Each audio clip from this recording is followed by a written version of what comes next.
Firz's eyelashes fluttered a few times before she slowly opened her eyes, only to find herself lying on the floor of her living room. Through the window she saw that the bright moon was hanging high in the sky like a crimson disk. The normally thin and blurry chiffon seemed to turn into rich bloody light. I'm not dead, I didn't lose control. It wasn't a dream just now. I really was saved by a mysterious and powerful Mr. Fool. When Furz sat up and examined herself, she saw that there was nothing unusual about the rest of her body except that her hair had grown longer and denser. But my life is completely different from before.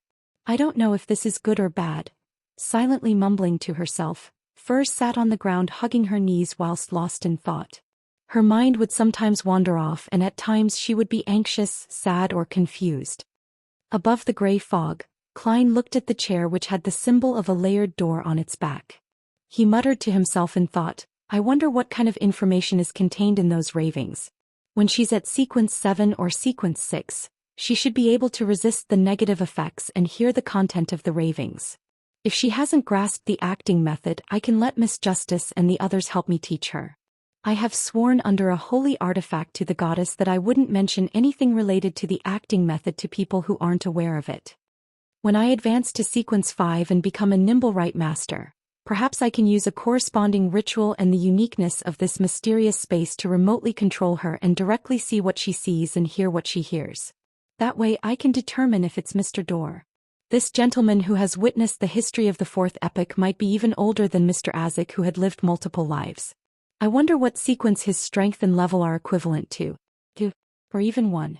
After some consideration he felt that his spirituality was becoming unstable, so he hurriedly descended into the grey fog and returned to the real world. This was a common occurrence after a recent advancement. Therefore Klein gave up on going out and he patiently entered cogitation at home, retracting and releasing his spirituality. In the wee hours of the morning, Furz took the earliest steam metro back to St. George Borough before taking a public carriage to the 2-bedroom apartment where she lived with Zio. When she opened the door she was surprised to find Zio, who usually slept late, toasting some bread. The sudden appearance of last night's blood moon gave me insomnia, so I woke up very early. Furz, are you all right? Did those strange ravings get stronger? Zio asked, looking up with concern. Furz's vision suddenly blurred. She turned her head to the side, forced a smile and said with her usual confrontational tone, What happened to your brain? Didn't I say it before? The ravings will definitely become stronger during the blood moon. But it doesn't affect me at all. Yeah, it doesn't affect me at all. Look at me, look at how energetic I am right now. Hey, toast a piece of bread for me too. I thought you didn't like eating it this way? Zio tidied her short, blonde hair and mumbled softly. After taking his first step at revenge and attaining an advancement, Klein slept through the night. He leisurely went out to buy Fainapotter noodles for breakfast, along with a desi pie and a cup of sweet iced tea. After enjoying the delicacies in satisfaction, he put down his fork and knife and picked up the newspaper. He was in a very relaxed mood as he began to read. A quick scan revealed that the headlines of the Tussock Times read, Night of the Bloody Moon, the Killer Demon Strikes Again. Klein quickly flipped through the front pages of the other newspapers and saw many similar titles. The 11th True Case. The Police Are Helpless. The cold-blooded killing demon has once again made a clear mockery of the police. The atmosphere of panic is spreading through Backlund. The Nighthawks and the mandated punishers must all be having headaches, right? Klein sighed in his heart. To be honest, he had the urge to catch the killer. Back on Earth, when he was weak, he would often daydream about being a person to uphold justice and punish evil. But now, as a Sequence 7 Beyonder, Klein felt sorry for his past dreams due to his choice of not being a superhero. Sigh, what a pity. This case has already received a high level of attention. If I were to join in, wouldn't that mean that I'm waiting for my identity to be exposed? I still have to be rational. Furthermore, according to the Sun, the culprit is highly likely to be advancing from Sequence 6 to Sequence 5. Although I won't be afraid of him, I might not be able to catch him even with the new spells and spell-like abilities I gained. It's quite risky. After thinking about it, Klein still chose to follow his deepest beliefs and remain an ordinary citizen. He believed that with the strength of the few churches, if the killer were to continue committing crimes, there was a high chance of them getting caught. After flipping through the news, Klein glanced at the Backland Morning Post and found that the advertisement for the Ernst firm's purchase of goods had appeared again on the 5th page. There's going to be a gathering tomorrow night at 8 o'clock. I can sell the Spring of the Elves marrow crystals to the apothecary then. Klein muttered as he memorized the first 4 digits of the price listed. Half an hour later he finished reading the thick newspaper in front of him and started to seriously consider his future plans. The long-term plan is to advance to a higher sequence, becoming a demigod expert before I plot my revenge against Ensanguil. A mid-term plan is to find the acting method for magician. I'll slowly summarize the corresponding mantras to observe, so as to digest the potion bit by bit. During this process I'll start my search for the characteristic of a human-skinned shadow, hair from a deep-sea naga, thousand-faced hunter's blood, and mutated pituitary gland, as well as the means to remove an evil god's corruption from an object. The Beyonder ingredients of sequence 6 each cost around £1,500. It's very expensive. In addition, I need to obtain a mystical item that's focused on attacking or controlling. Although a magician is very powerful, most of the Beyonder powers are used for life preservation and escaping. In a corresponding environment, the strongest attack is that of a custom revolver. The only boon is how it takes others by surprise, and it also lacks the means to control an enemy. Short-term plan, short-term plan. I'll be cutting up some paper figurines and make preparations for my powers. I'll visit the circus in the afternoon as a way to relax and for entertainment. I can try to gain inspiration for the acting by observing ordinary magicians. Yes, I saw in the newspapers that there are a few permanent circuses in Backland. After finalizing his thoughts, Klein immediately tidied up his plates, cleaned his knife and fork, and devoted himself into being busy making preparations. When it was almost noon, he put down the scissors and looked at the 3 crude paper figurines in front of him. He sighed and muttered to himself, "This is probably the first time in my life that I've done manual work so seriously. Fortunately, it's just to cut out some paper figurines and not flowers or embroidery. It's fine as long as it's shaped like a person. Sigh, if it wasn't for the fact that my hands have become dexterous, I might have failed today." Klein had just used an additional paper figurine to test his capabilities and confirmed that everything was fine. He folded the paper figurines and hid it in a stack of notes. Klein put them away into his pocket, just as he was about to go out and enjoy a meal at a slightly better restaurant before heading to the nearest circus to watch the performance. The doorbell suddenly rang and the pleasant jingling sound echoed in the air. The advertisement I posted should be almost done with its listing period. Wearing a starched shirt and a thin warm sweater, Klein came to the door and grabbed the handle. At the same time, the image of the visitor appeared in his mind. It was a man in his 40s. He was rather fat and he appeared to have difficulty even standing. His eyes were tiny from the copious amounts of flesh on his face. His skin was rough but very white. He had a gentleman's cane in his hand and a very tall and large hat on his head. Even though Backland was cold in October, the man's forehead was dripping with sweat. Beside him were 2 attendants in bright red coats, supporting him from both sides. "I don't know him," Klein mumbled, and before his spiritual perception could respond, he opened the door. "Good afternoon. The weather is truly scorching hot." The fat middle-aged man took out a handkerchief and wiped the sweat off his forehead.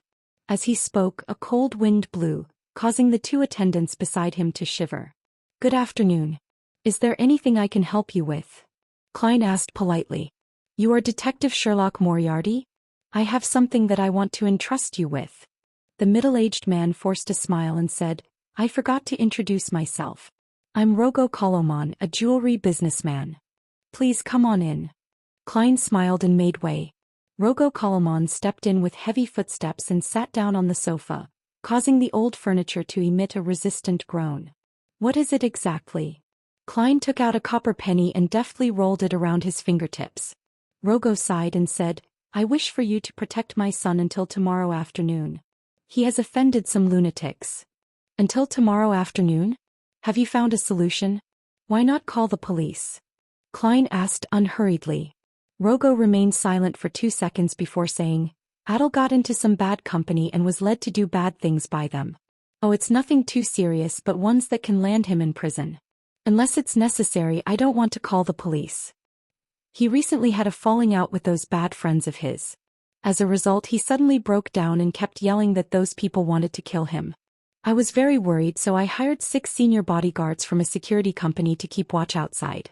Then I hired another 4 private detectives to take shifts watching over Adel, even if he's sleeping. But one of the detectives suddenly had an accident at home and will only be able to return tomorrow afternoon. Therefore, I can only hire another detective at the last minute. I'm sorry, I can only hire you for 1 day. Yes. The reward is £10, and if you were to encounter danger, I'd add more. You'll definitely be satisfied. Is that so? £10 for a day. That's equivalent to a week's salary of Mr. Sammer from next door.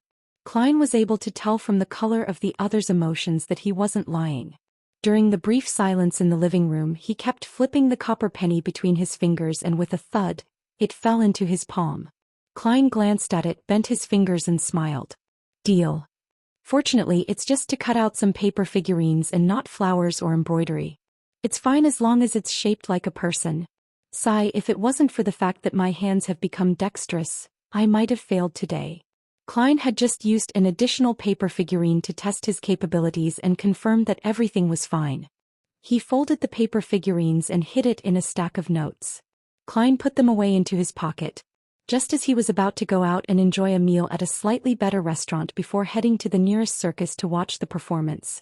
The doorbell suddenly rang and the pleasant jingling sound echoed in the air. The advertisement I posted should be almost done with its listing period. Wearing a starched shirt and a thin warm sweater, Klein came to the door and grabbed the handle. At the same time, the image of the visitor appeared in his mind. It was a man in his 40s. He was rather fat and he appeared to have difficulty even standing. His eyes were tiny from the copious amounts of flesh on his face. His skin was rough but very white. He had a gentleman's cane in his hand and a very tall and large hat on his head. Even though Backland was cold in October, the man's forehead was dripping with sweat. Beside him were 2 attendants in bright red coats, supporting him from both sides. I don't know him, Klein mumbled, and before his spiritual perception could respond, he opened the door. Good afternoon. The weather is truly scorching hot. The fat middle-aged man took out a handkerchief and wiped the sweat off his forehead. As he spoke, a cold wind blew, causing the 2 attendants beside him to shiver. Good afternoon. Is there anything I can help you with? Klein asked politely. You are Detective Sherlock Moriarty? I have something that I want to entrust you with. The middle-aged man forced a smile and said, I forgot to introduce myself. I'm Rogo Koloman, a jewelry businessman. Please come on in. Klein smiled and made way. Rogo Koloman stepped in with heavy footsteps and sat down on the sofa, causing the old furniture to emit a resistant groan. What is it exactly? Klein took out a copper penny and deftly rolled it around his fingertips. Rogo sighed and said, I wish for you to protect my son until tomorrow afternoon. He has offended some lunatics. Until tomorrow afternoon? Have you found a solution? Why not call the police? Klein asked unhurriedly. Rogo remained silent for 2 seconds before saying, Adel got into some bad company and was led to do bad things by them. Oh, it's nothing too serious, but ones that can land him in prison. Unless it's necessary, I don't want to call the police. He recently had a falling out with those bad friends of his. As a result, he suddenly broke down and kept yelling that those people wanted to kill him. I was very worried, so I hired 6 senior bodyguards from a security company to keep watch outside. Then I hired another 4 private detectives to take shifts watching over Adel, even if he's sleeping. But one of the detectives suddenly had an accident at home and will only be able to return tomorrow afternoon. Therefore, I can only hire another detective at the last minute. I'm sorry, I can only hire you for 1 day. Yes. The reward is £10, and if you were to encounter danger, I'd add more. You'll definitely be satisfied. Is that so? £10 for a day. That's equivalent to a week's salary of Mr. Sammer from next door. Klein was able to tell from the color of the other's emotions that he wasn't lying. During the brief silence in the living room, he kept flipping the copper penny between his fingers, and with a thud, it fell into his palm. Klein glanced at it, bent his fingers and smiled. Deal. Kaslana was in her 30s, had black hair and blue eyes and thick eyebrows. She was probably a beauty when she was young, but now, because of the sagging muscles on her cheeks, she didn't seem very amiable. Lydia, her assistant, was a red-haired lady of about 20 years of age. Her figure was excellent, but she had an average appearance. Both women wore something similar to what aristocratic riders wore. The white shirts they wore were tight at the waist, which matched the more tight-fitting trousers that facilitated movement. The pleats were the only thing that distinguished their clothes from men. In addition, they provided no concealment for the two revolvers around their waists. This reminded Klein of a saying from lawyer Jurgen that illegal possession of a gun was a sure thing for a private investigator. This was because, unless one was a noble, a member of parliament, or a senior civil servant, it was very difficult to obtain an all-purpose weapon permit. Stuart sat opposite to Kaslana and Lydia. He had a lean face, but he grew a bushy beard. His light green eyes were unusually lively. He was about the same age as Lydia, and almost as tall as Klein, a little over 1.7 m and weighing 140 pounds. Stuart had an armpit holster, and in it, there was obviously a specially designed revolver. After exchanging pleasantries, Klein took off his coat, took off his hat, and handed it to the maidservant next to him. "Put it somewhere I can retrieve it quickly from. There are some important items inside." In fact, he had already transferred the paper figurines, notes, charms, a matchbox, etc. to his trouser pockets. The only thing left in his coat was herbal powder, extract essence, keys, and his wallet. There were a total of £206 in paper bills in his wallet. Stuart, who was sitting there, turned his head to size Klein up and chuckled. "You didn't bring a gun?" "Gun? This is my gun." Klein smiled and raised his cane. At the same time he puffed out his cheeks to stimulate a sound. Bang! The sound of a gunshot rang out, and without thinking, Stuart rolled over, while Kaslana and Lydia quickly got off the sofa, each finding a place to hide. Rogo and the servant beside him were both surprised and confused about what was happening. Adel continued keeping his head low as he shivered.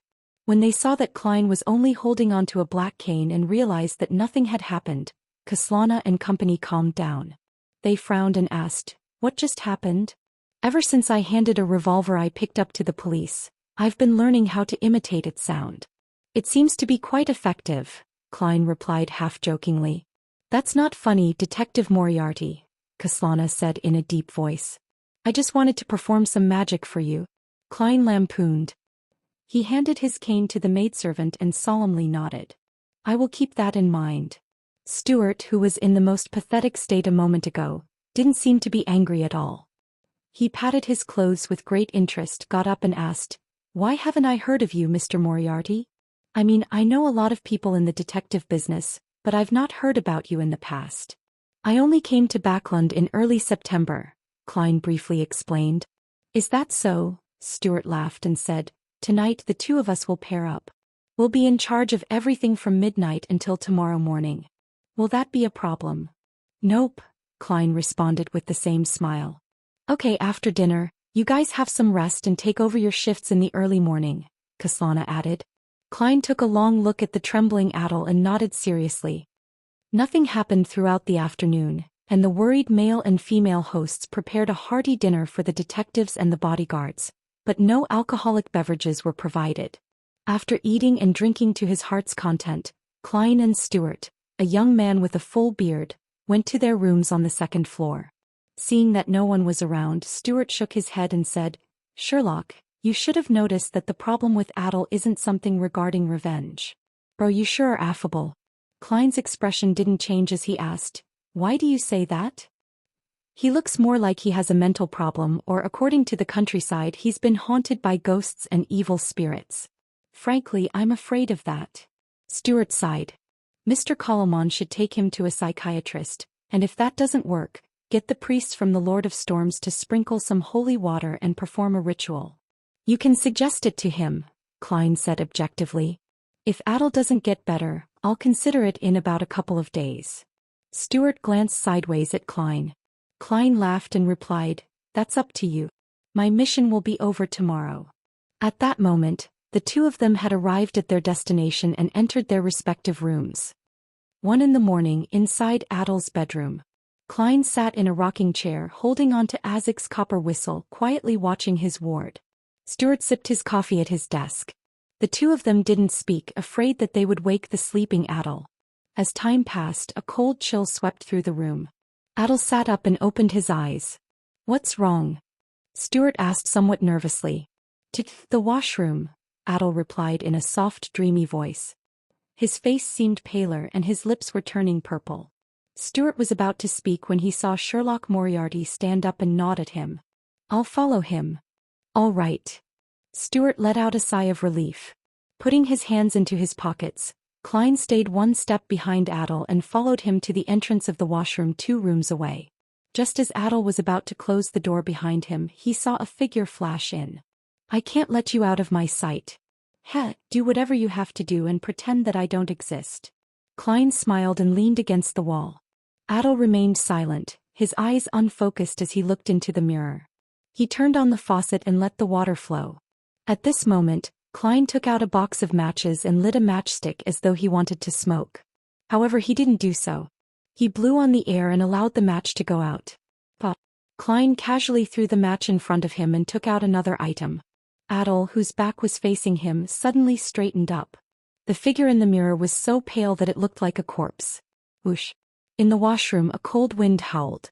While keeping his lower body fixed, Adel turned around and glared at Klein's left hand, at the delicate copper whistle that was being tossed up and down. Whoosh. A gust of cold wind blew across Klein's face. He continued smiling and snapped his fingers. With a loud bang, a flame rose from the ground, igniting an invisible figure. The figure struggled for a few moments before completely dispersing. The flames extinguished as a result. Klein put away Azek's copper whistle and looked calmly at Adel, whose eyes were beginning to focus. Adel appeared to have finally awoken from a long nightmare. He saw a young man standing a few steps away.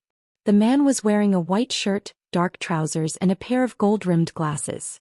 He was leaning against the wall with a smile on his face. Then he heard a gentle voice. "What happened to you? What exactly happened?"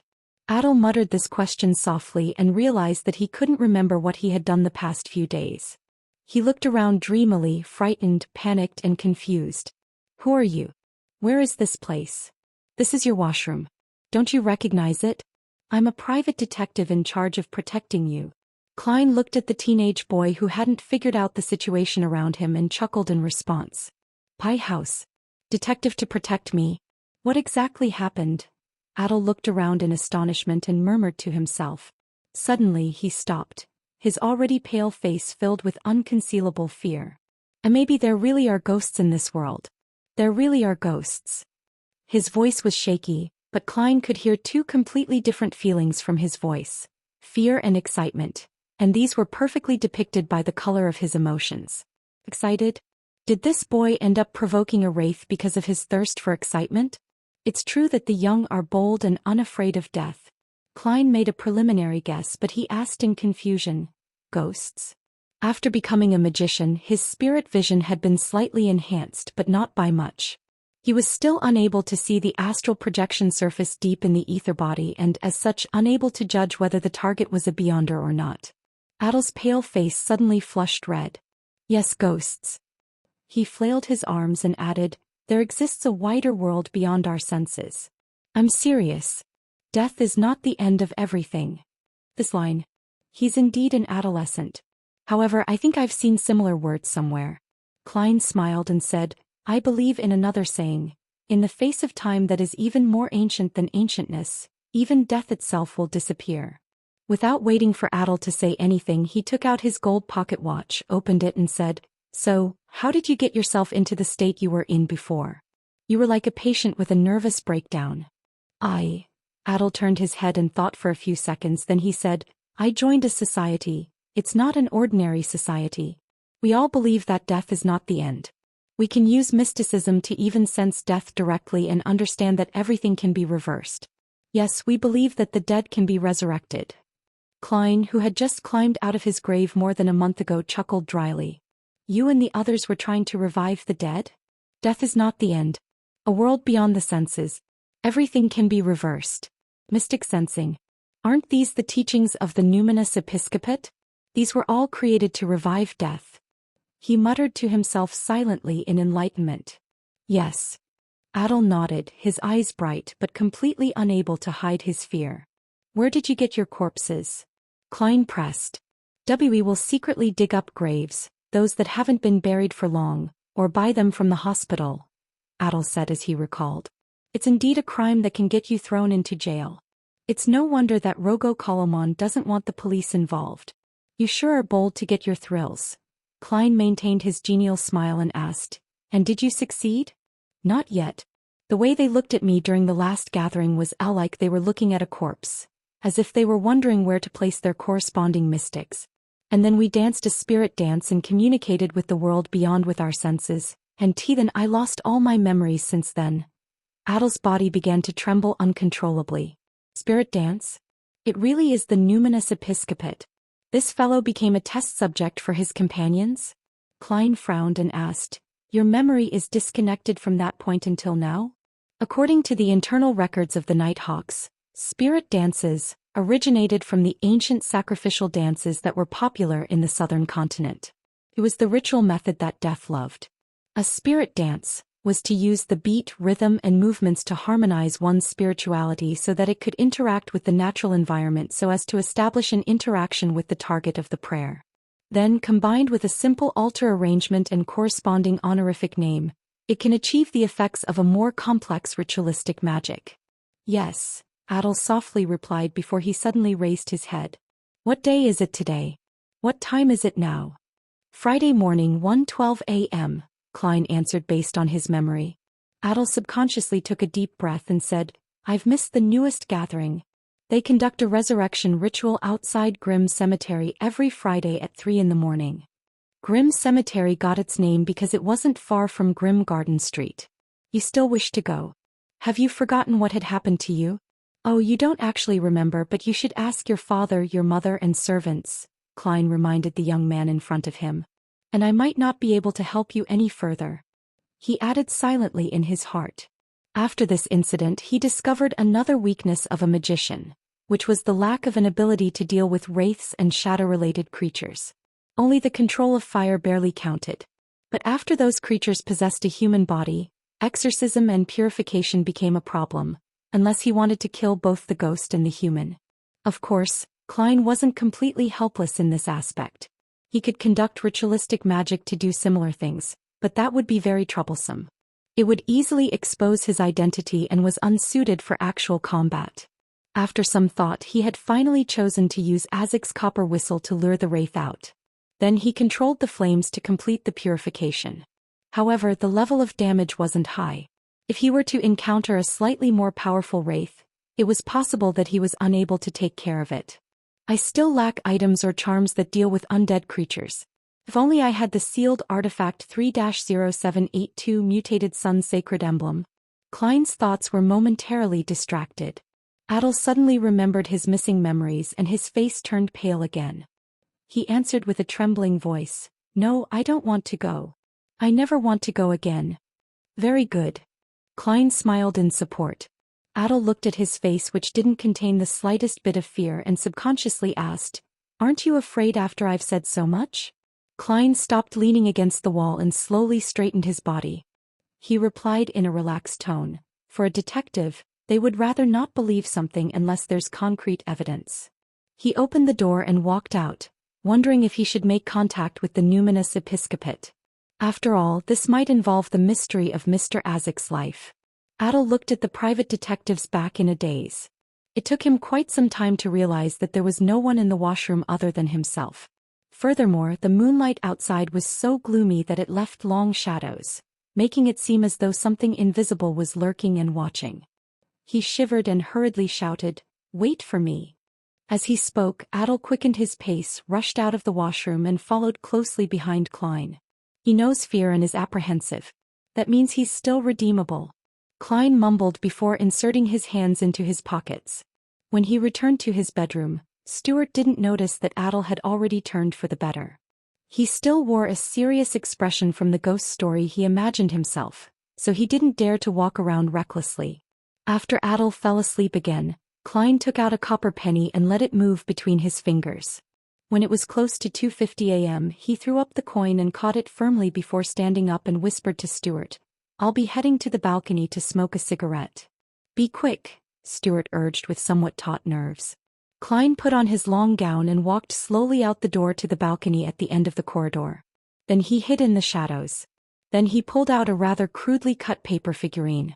But Klein violently shook his wrist, causing the paper to make a crisp sound. The paper quickly expanded and turned into a human. The person was about the same height as Klein, a wax statue intrinsically carved with the same exact facial features. This was one of the uses of paper figurine substitutes. Soon, Klein focused his mind, clenched his right fist and lightly tapped his body. Without a sound, the figurine seemed to come alive. It even had a cigarette with a glowing red head in its mouth as the fragrance of tobacco wafted out. By delegating this figurine, this illusion can last half an hour. I'm really a magician. Klein put on his gloves, reached out and pushed himself over before sliding down the balcony stealthily, avoiding the patrolling security. Outside Grimm's cemetery in a secluded forest, Klein stood among the treetops as he looked at the relatively open and flat area not too far away. Around him were evergreen leaves and brown branches, but their surfaces were stained with gray dust. From what Klein could see, there were about 8 young men and women wearing long black robes dancing and twitching around a corpse. The dance was full of rhythm as though it had some sort of mysterious flavor to it. The girl shook her long hair and the boy extended his hand while kneeling. This scene had a subtle connection to their surroundings. It was the rhythm of nature. After they danced for 3 to 4 minutes, everything within a 10-meter radius was affected by a wild and confusing atmosphere. The atmosphere gradually turned sinister, and there was a hint of divinity mixed in it. It really is a spirit dance. Ritualistic magic that even normal people can participate in. Klein cast his gaze away and looked at the man in black robes who was chanting an incantation beside the corpse. Earlier he was the one who was instructing those young boys and girls on how to perform this spirit dance. He should be a member of the numinous episcopate with a high probability of being a beyonder. Klein nodded indiscernibly, intending to watch the resurrection ritual. At this point the dance reached its climax. The adult man in black lifted his head and took off his wig, revealing the strange tattoos engraved on his bald head. He raised his hands and shouted, "Death, honorable death, is about to return." After he finished shouting, the dancing stopped. The 7 to 8 youths stood on either side. They appeared to be in a daze, filled with anticipation, excitement, and fear. Next, the man bent down and opened the iron cage at his feet, taking out a black object. Klein looked over and saw that it was a blue-eyed black cat. This works too? He was obviously stunned for a moment. Suddenly he thought of the various folklore related to a black cat. For example, if a black cat which symbolized the evil emissary of hell jumped over a corpse, the corpse would be awakened. This was the first time Klein was seeing someone use a similar method in a ritual. The man stepped forward while restraining the black cat from struggling before throwing it at the corpse. Meow. All the black cat's hairs stood on end as it hissed and leaped over the corpse. At that moment, Klein felt like he could understand cat language. He believed that the cat must have said one word: fuck. Meow. The black cat's cry echoed in the open area that was surrounded by the secluded forest. Regardless of whether it was the adult black-robed man or the 15 or 16-year-old boys and girls, all of them simultaneously cast their gaze onto the corpse lying in the middle. A gust of cold wind blew and the black cat landed on the ground, staring at the human who had just thrown it. It kept flicking its tail around. All of a sudden, its fur stood on end again. Then, exerting great force with its hind limbs, it jumped up and fled in another direction. Unfortunately, whatever it did had failed to attract any attention. All the humans present had their attention focused on the motionless corpse. Seconds turned to minutes, but the corpse didn't undergo any anticipated changes. Another failure? One of the teenagers moved closer and crouched down, poking at the dead man's skin with his fingers. There's no reaction. He turned around halfway and spoke to the man in black and his companions. At this moment he felt a gust of wind hit his face from beneath him. With a swoosh, the corpse sat up. The youth was startled and immediately cheered in surprise. "It's a success. It's a success." Before he could finish his sentence, the corpse grabbed him by the shoulder and pulled him into its arms. Then it opened its mouth and bit down, producing a sound and causing blood to splatter. Help! The youth screamed in horror and retreated with all his might, but he couldn't break free. The corpse raised its head, revealing rows of white teeth as well as bits of flesh hanging between its teeth and blood flowing from its mouth. The black-robed man was stunned for a moment, then he took out a whistle that was brass in color. He put it in his mouth and blew on it. Then he said in Hermes, I command you in the name of death. As his voice echoed in the air, the corpse stopped chewing and momentarily froze on the spot. The youth, whose neck and shoulders had been mangled by the bite, similarly collapsed as if he had lost his soul. The dirt around his nether regions was completely moist. It really is possible, the black-robed man muttered in pleasant surprise. He pointed at the corpse and once again said in Hermes, "Get up." The corpse abruptly stood up, then it threw back its shoulders before quickly running into the depths of the secluded forest. "Come back," the black-robed man cried out in surprise, but the corpse showed no signs of stopping. He blew his whistle again and shouted with dignity, "I command you to return in the name of death." With those words, the corpse disappeared into the woods. "I ordered you to return." The black-robed man stood rooted to the spot in stupefaction as he mumbled to himself in a daze. In the woods, Klein held Isaac's copper whistle and the matchbox in one hand. He kept lighting matchsticks and shook his wrist to extinguish them before throwing them to the ground. During this process he moved backwards in an arc. Tap, tap, tap. A corpse with a pale face and a foul stench rushed over.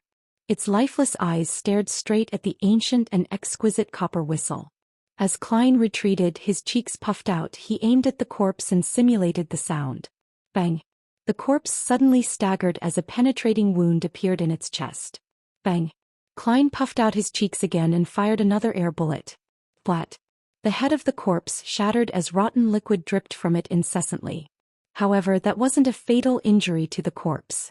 It only slowed down for a moment before it continued again.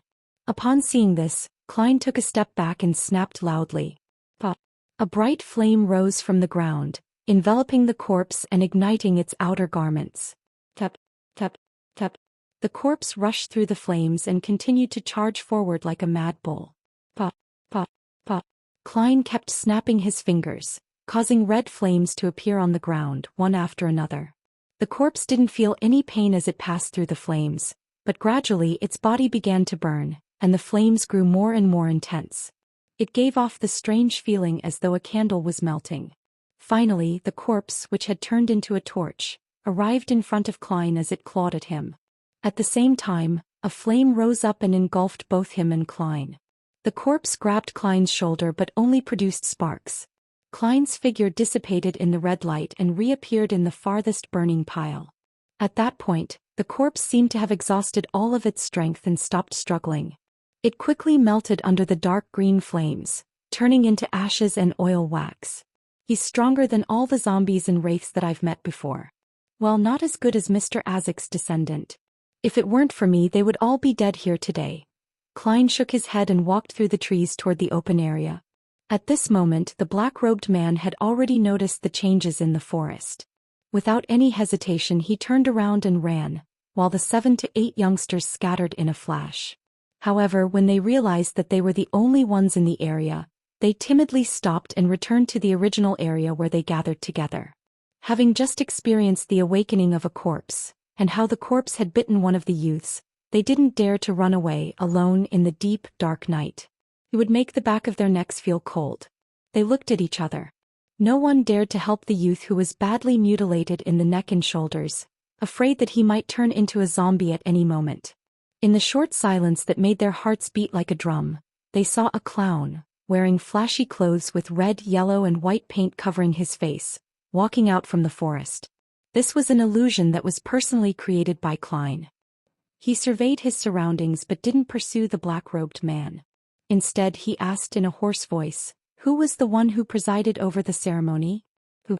It seemed as if the teenagers were still in a daze.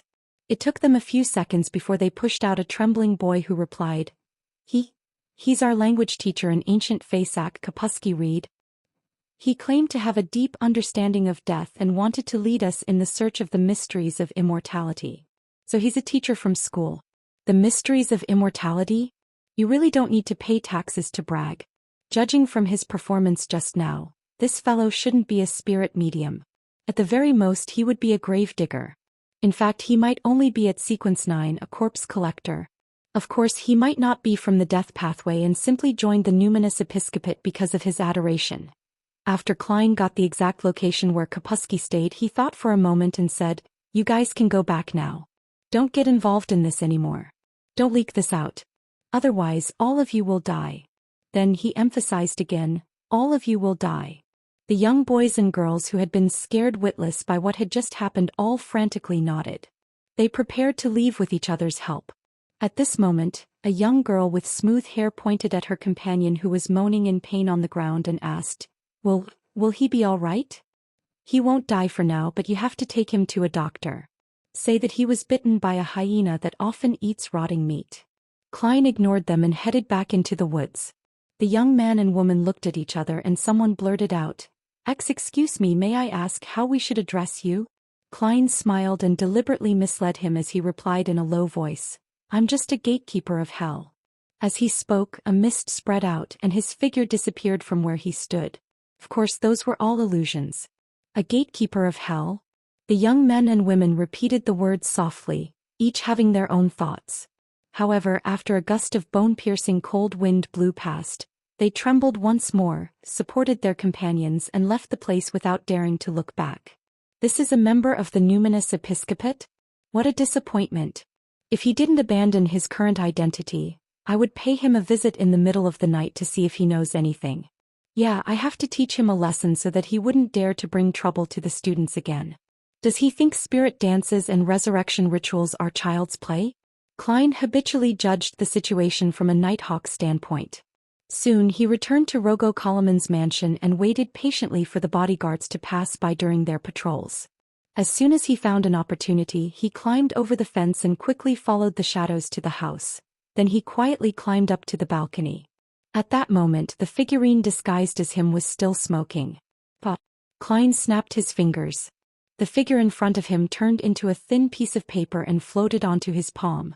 Compared to before, this piece of paper was covered with red, rusty marks and was no longer usable. Klein didn't dare to throw it anywhere. He folded it and placed it in his pocket. Having done all this, he sauntered back down the hall and into Adel's bedroom. What took you so long? Stuart asked in a trembling voice. He had gone to the door to inquire, and he had found Sherlock Moriarty smoking one cigarette after another. Due to his duty, he didn't dare leave the bedroom. Klein laughed and replied, Take a rest and relax. You can go too, I don't mind. Just as Stuart was about to agree, he suddenly thought of something. He would end up being the only person on the balcony, surrounded by the dark night and without sufficient brightness. There would be a cold wind and an environment that always reminded one of a ghost story. Therefore, he forced a smile and said, It's fine, I don't need it. Klein smiled silently and sat down again, letting the reclining chair rock gently and slowly in the night. This continued till daybreak. Nothing else happened. When Adel woke up, he sat up in bed, lost in thought. Klein didn't say anything, but he swapped places with Kaslana and her assistant and slowly walked to the guest room to catch up on his sleep. He was asleep when he heard Rogo Koloman exclaim in pleasant surprise, Oh my boy, you're fine now? Holy Lord of Storms, I'll donate 300 pounds to the church. Why, you are telling me that they won't kill you? It was all a misunderstanding. 300 pounds? How extravagant. Klein rolled over and wrapped his arms around the soft, warm quilt while mumbling. Then he went back to sleep. At noon, when Klein went downstairs to have a meal, Kaslana sat across from him and asked with a slight frown, What happened last night? Nothing, Klein answered simply, and then he laughed. Does Adel waking up and going to the washroom count? Next to him, Stuart slowed down his actions and nodded in agreement. She glanced at their faces, then she retracted her gaze and replied in a low voice, No. The corner of Klein's mouth curled up as he skillfully cut his steak. The detective, who had been on leave, returned to Grim Garden Street shortly after Klein and the others had finished their lunch. This also meant that his assignment was over. Due to the visible improvement in Adel's situation, Rogo Koloman was quite generous in the settlement of his pay, and he paid an additional 50% above the £10 which they had agreed upon. As expected of a jewelry businessman to be this generous. However, compared to the other people in Westborough and Empressborough, he isn't considered that rich. Grim Garden Street is close to the suburbs, and it's not too far from the cemetery. I can reach it in 10 minutes if I run at full speed. And Miss Bodyguard, no. Miss Sharon is highly likely of being a Sequence 5 Beyonder. She charges £1,000 for 3 days, while I, as a Sequence 7 Beyonder, am only worth £15 a day. There's still a big difference, Of course, if I were to take on such missions every day, my income would be over £5,400 a year, putting me at the top of the middle class. Even the top manager of the Backland Bank makes £5,000 a year. Haha, this is just pure fantasy. For most detectives, business comes sporadically. And the amount of Beyonder ingredients I need to advance to sequence 6 is definitely more than £3,000. Just thinking about it makes my head hurt. For normal people, this is a huge sum of money, enough to sustain a good life. The good news is that even if I grasp the acting method, digesting the sequence 7 potion will take me somewhere between 6 months to 3 years. Even if I can quickly conclude the rules of a magician, I'll only be able to push forward that lowest threshold by 1 to 2 months. I still have plenty of time to save up and search for clues to these ingredients. Wait, Miss Justice still owes me, my adorer £5,000. However, her financial situation isn't in good shape recently. It will be difficult for her to come up with a large sum of cash in the next few months.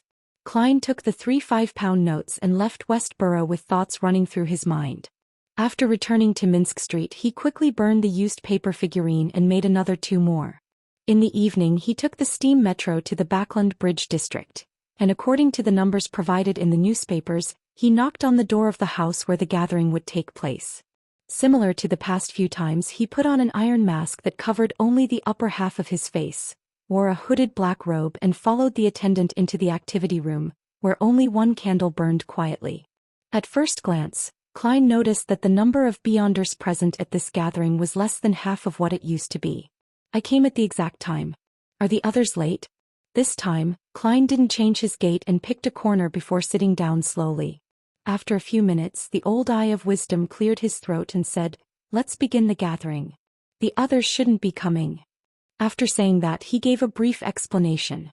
As the serial killer has yet to be found, the Nighthawks, mandated punishers and the machinery hive mind, as well as a large number of MI9 Beyonders, are out doing large-scale investigations and searches. Under such a situation, it's very normal and understandable for those friends to be unwilling to go out and participate in gatherings. Frankly, I'm surprised by the number of people that showed up today. Sure enough, a circle of Beyonders isn't isolated. They would also be affected by current affairs. Klein looked around and saw that the fat apothecary wasn't absent. His heart immediately relaxed. The apothecary nudged the metal mask on his face, calling out without much hope, seeking to purchase the spring of Elves Marrow crystals. Price is negotiable. I have it, Klein said without hesitation. He was worried that someone else might have found this Beyonder ingredient, thereby causing the price of his stock of goods to fall. Although Beyonder ingredients were rare and it was rare for items to reappear in independent circles, one could never be too careful. Seeking to purchase the spring of Elves Marrow crystals.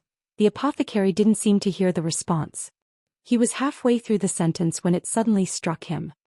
He turned his head to look at Klein and blurted, "You do?" "Yes."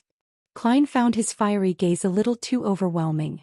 As he did so, he rolled up his black robe and took out an iron cigarette case. But Klein opened the cigarette case, revealing the faded egg-shaped spring of Elves Marrow crystal. "If you're worried, you can let the old Mr. Eye of Wisdom appraise it," Klein added in a low voice.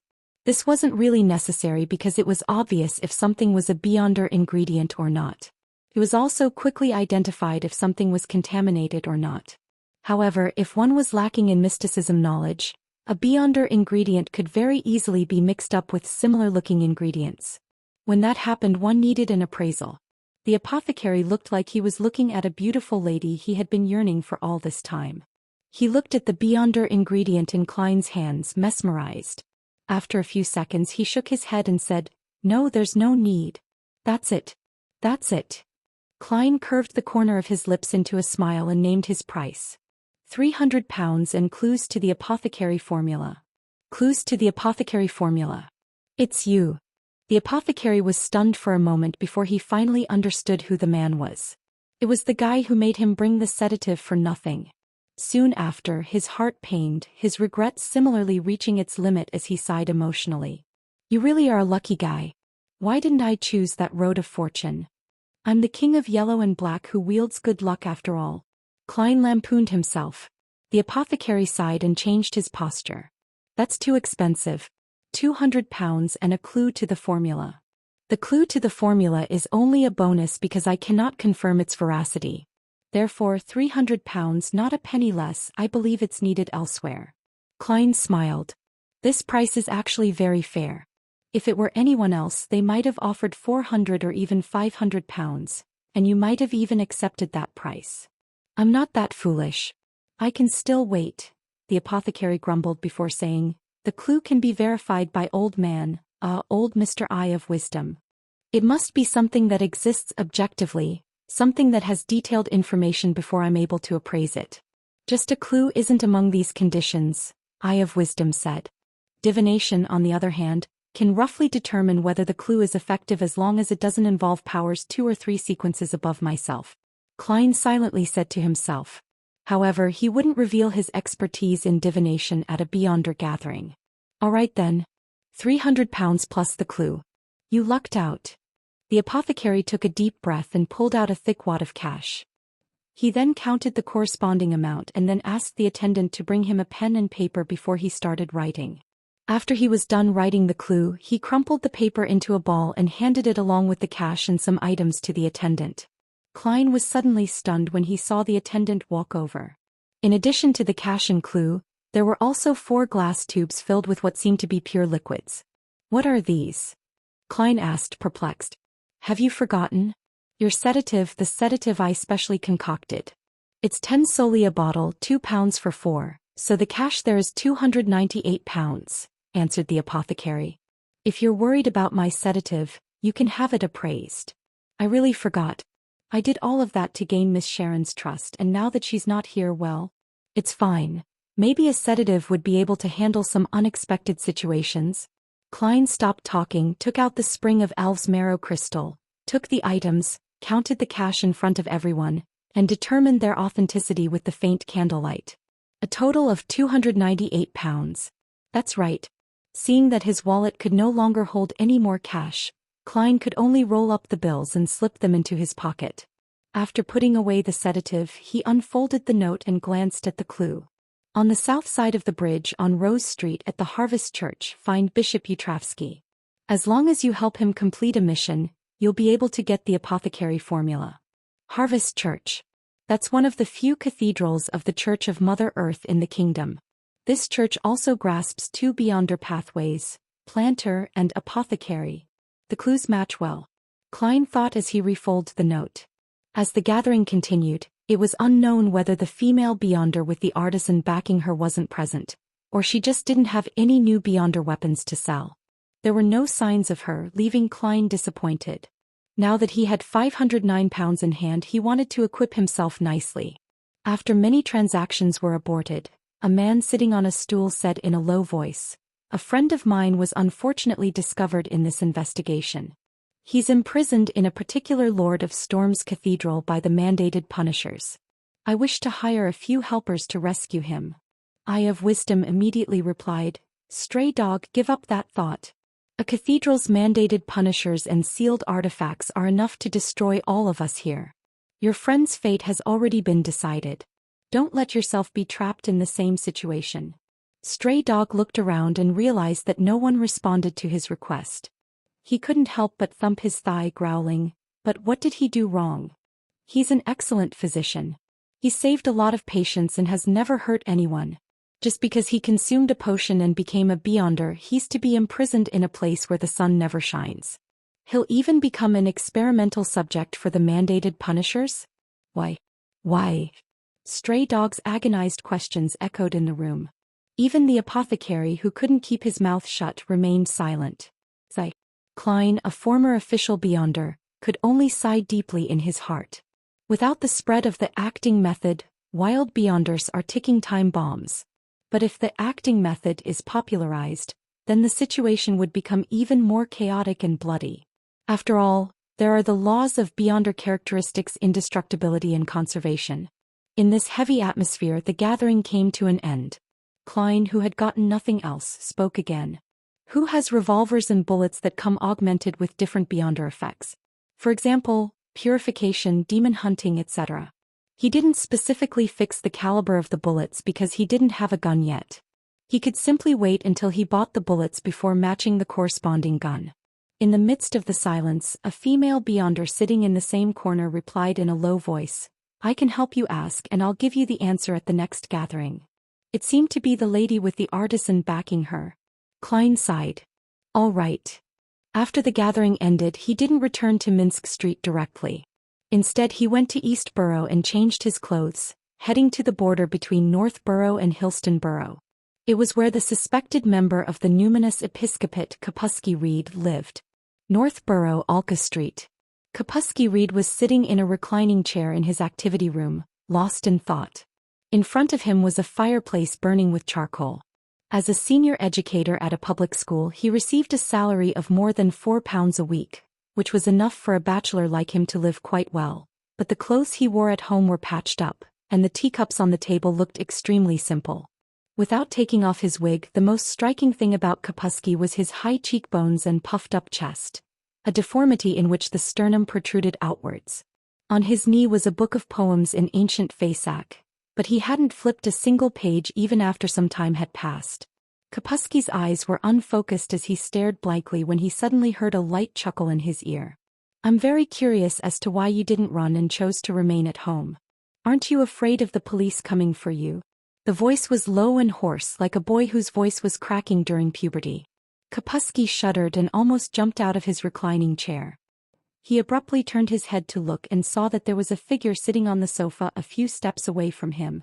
The figure wore summer wear, a linen shirt and light trousers. His face was hazy and indistinct. "Who are you? What are you doing here?" Kapusky asked immediately as he gripped the armrest. Klein, who had used his hallucination powers, leaned back, crossed his hands and leisurely said, "Just last night, it should be earlier this morning, I saved all of you." "Saved us?" Kapusky relaxed a little when he realized that the intruder didn't seem to mean any harm. "Why, you're that person in the forest? You took care of the corpse we awakened." As he spoke, he moved awkwardly, showing obvious fear. "He was able to infiltrate without me realizing it while I was awake. I definitely wouldn't be able to resist." Such thoughts quickly flashed through Kapusky's mind. "You guys are quite lucky that I happened to pass by. Otherwise, there would only be corpses left strewn on the ground in the forest.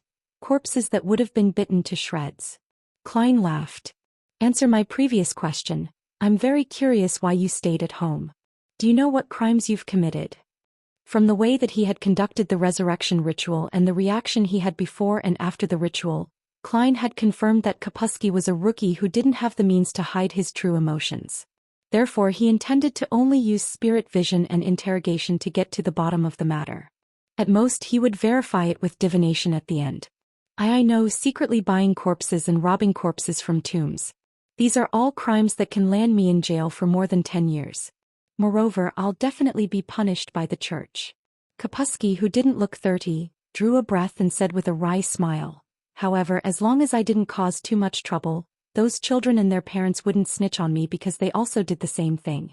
Even if they wanted to get a lighter sentence by helping the investigation by turning themselves in, they would still end up in jail for some time." Heh. Kapusky gave a self-deprecating laugh. "Some of the children have already told their parents who I am. They've gotten gangsters to warn me to resign within a week and stay away from school." I agreed. Klein gently nodded his head. "It's a good thing to change environments. Of course, don't do similar things again. Bewitching ignorant children to commit crimes is a heinous act. I won't, never again. I never imagined that it would be that dangerous. I just saw that they had the same interests as I did, which was why I wanted to teach them and lead them to search for the secrets of immortality. As for digging graves, many doctors did it a long time ago." Kapusky sighed with some lingering fear. The color of his emotions matches his current state of mind. From the sound of it, he doesn't seem to be a member of the numinous episcopate. Klein thought for a moment, then he bluntly asked, "Where did you learn the spirit dance from?" "Spirit dance? I usually call it the dance of death." Kapusky was taken aback at first before he came to a realization. "An old gentleman taught it to me." "An old gentleman?" Klein pressed. Kapusky's mind turned adrift as he recalled his memories. "He was a vagabond. He fainted in front of my house because of a serious illness. At the time, I didn't know that he was ill. I thought he had simply fallen unconscious, so I helped him home. I gave him a heated towel and applied some ointment for him. After he woke up, he told me not to send him to a hospital or clinic and that death was not the end. I experienced the deaths of my parents and several relatives and was very interested in such things. So, I chatted with him and found out that he had profound knowledge and an admirable philosophy in this area. He seemed to be very satisfied with my curiosity and even performed a miracle of killing a mosquito and waking it up. This introduction. I've read at least 10 novels with similar openings in my previous life. They were all novels about bringing an old grandpa who was on the brink of death, home out of kindness, only to have a fortuitous encounter. Klein's mouth twitched. So you left him at home? Kapusky nodded solemnly and said, yes. If it wasn't for the lack of time, I would have even wanted to become his student. During those few days he taught me a lot of knowledge in the dance of death. Unfortunately, this period of time was too brief. As soon as I built momentum, he died, leaving behind only a copper whistle. Before he finished his sentence, Kapusky took out an exquisite copper whistle that didn't seem old. This is it. I have one too. It's probably at the ancestor grade though. Klein lampooned and he thoughtfully asked, how long ago was this? What did he look like? Where did you bury him? Half a year ago. His most obvious feature was his graying hair and red spots on the side of his face. He told me to bury him in the garden out back. Kapusky did a calculation of the dates. It's not Mr. Azek, but the chances are that he's a member of the numinous episcopate and not someone of a low sequence. Klein changed the subject and asked, apart from the spirit dance, you also learned the resurrection ritual?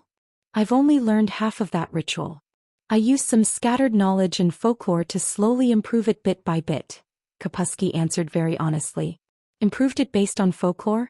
Oh, that poor black cat. May the goddess bless you.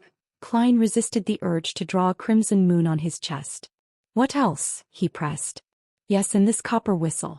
I think it's the key to communicating with the world beyond our senses. Kapusky raised it and blew at it, sighing. Every time I finish blowing it, I can feel the surroundings turn cold. It's as if someone is watching me and tugging at me. While he was speaking, Klein, who had his spirit vision activated, saw water patterns ripple out from the ground. A cold air spread out alongside it and the fire and light dimmed a little. Next, a skull with 3 protruding, unfocused eyes emerged from the ground. Around the skull there were many black-jointed tentacles. A tentacle reached out, touching Kapusky's leg and tugged at his clothes from time to time, appearing rather impatient. However, Kapusky didn't respond at all, as though he hadn't noticed. Is this a messenger? The copper whistle is used to summon their corresponding messengers. What's the meaning of you summoning it without giving it a letter? Klein was stunned seeing this scene. At that moment, Kapusky looked at him excitedly. Did you feel it? The surroundings turned cold. The gas lamps have dimmed too. I'm not lying. Someone is watching me and tugging at me. The horrific-looking messenger tried to touch Kapusky over and over again, but in the end, it didn't receive a letter and went back, underground, in resignation. The corners of Klein's mouth twitched slightly as he saw this scene. He whispered to himself in his heart, I take back what I said about him. He's not a rookie, he's an utter noob. He's not even a beyonder. I had thought that he was someone who had just stepped through the door of mysticism to learn the basics. But now, it seems like he hasn't even found the location of the door. Corpse collectors of the death sequence pathway can all see ghosts and spirit bodies directly. Combined with how Kapusky had acted by using the copper whistle to command the zombie after the ritual, Klein was convinced that he wasn't lying. He sighed silently. Then he thought of a question: if I were to write a note and hand it to that messenger, where would it be delivered? A true member of the numinous episcopate? Some senior member? Suppressing this thought, Klein nodded and said, it has indeed turned cold. After replying, he quickly changed the topic. Have you felt anything unusual since the old gentleman's death? Not before, but in the last 2 weeks I'd have the occasional feeling that someone around me is like a corpse, the kind that can be awoken. Kapusky asked, feeling both curious and afraid, is it a hallucination? It's in line with what Adel said. He isn't lying. Klein stole a glance at the colors of Kapusky's aura and sincerely told him, I suggest that you go to a cathedral at least 3 times a week for the next 2 months, attend mass and listen to preachings. If you do not wish to do so, you can first prepare a grave for yourself. All right, Kapusky answered, feeling disappointed. He thought that it was a manifestation of his improvement.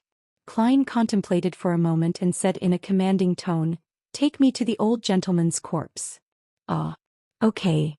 Kapusky was about to refuse, but then he instantly recognized the reality of the situation he was in. He picked up his tools and led Klein out the back door from the kitchen, into a withered garden, and stopped in front of a slanted tree.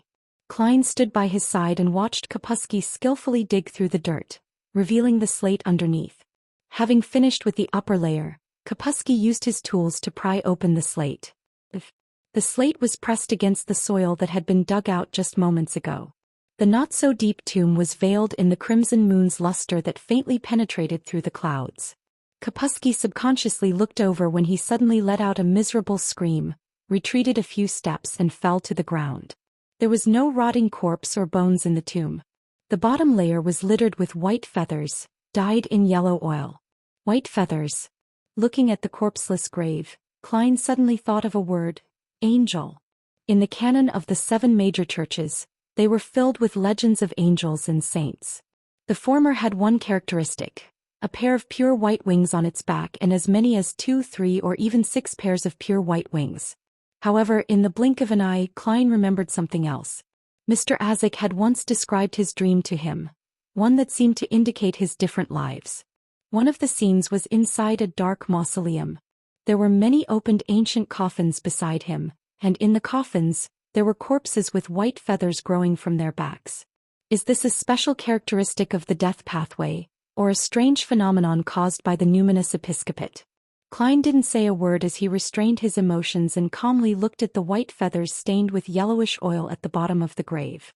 His initial judgment was that the old gentleman wasn't an angel, as the terrifying sequence 2 or even sequence 1 Beyonders would certainly produce intense effects on their surroundings when they died. For example, the holy artifact, the ashes of a saint which had been stored behind Tianjin City's Chinese gate, would extend almost invisible thin, black and cold lines so as to seal the people and things around it. Of course, it's also possible that he didn't actually die. He's like Mr. Azek. Klein bent down and picked up 3 white feathers with his black-gloved right hand. He planned to do some divination above the gray fog when he returned home. At that moment, Kapusky came to his senses, scrambled to Klein's side, and looked at the grave with a hint of fear. "Where's the body?" Klein looked at him and said in a low voice, "Maybe he left by himself." "He left by himself," Kapusky repeated in horror, now fully aware of how terrible it was for the dead to awaken. His legs trembled as he muttered to himself, But I didn't use the resurrection ritual on him." Klein turned around and looked at him for a few seconds. "Death is not the end. Death is not the end. Death is not the end." Kapusky was quite frightened by his own beliefs as he blurted out, "Will he come back?" Well, the copper whistle had summoned a messenger which probably corresponds to the old gentleman. In other words, by giving the messenger a letter, it is equivalent to sending a letter to the old gentleman, a man who has been dead for almost half a year. I wonder where he went and what kind of state he's in. In response to Kapusky's question, Klein gave him an indifferent reminder. "Don't blow that copper whistle again." "You mean the copper whistle will draw him back?" Kapusky asked in horror. Before Klein could reply, he asked again, Can you help me throw this copper whistle into the Tussock River? If you can't, I'll do it myself." "Weren't you interested in the philosophy of death?" Klein lampooned as he reached out to take Kapusky's copper whistle. He was planning on sending the dead man a letter when the conditions were right to see what would happen. Of course, the prerequisite for all of this was that he was certain that there wasn't too much danger involved. After instructing Kapusky to fill up the grave again, Klein had a brief exchange with him about the spirit dance and the corresponding mysticism knowledge, enriching his own knowledge.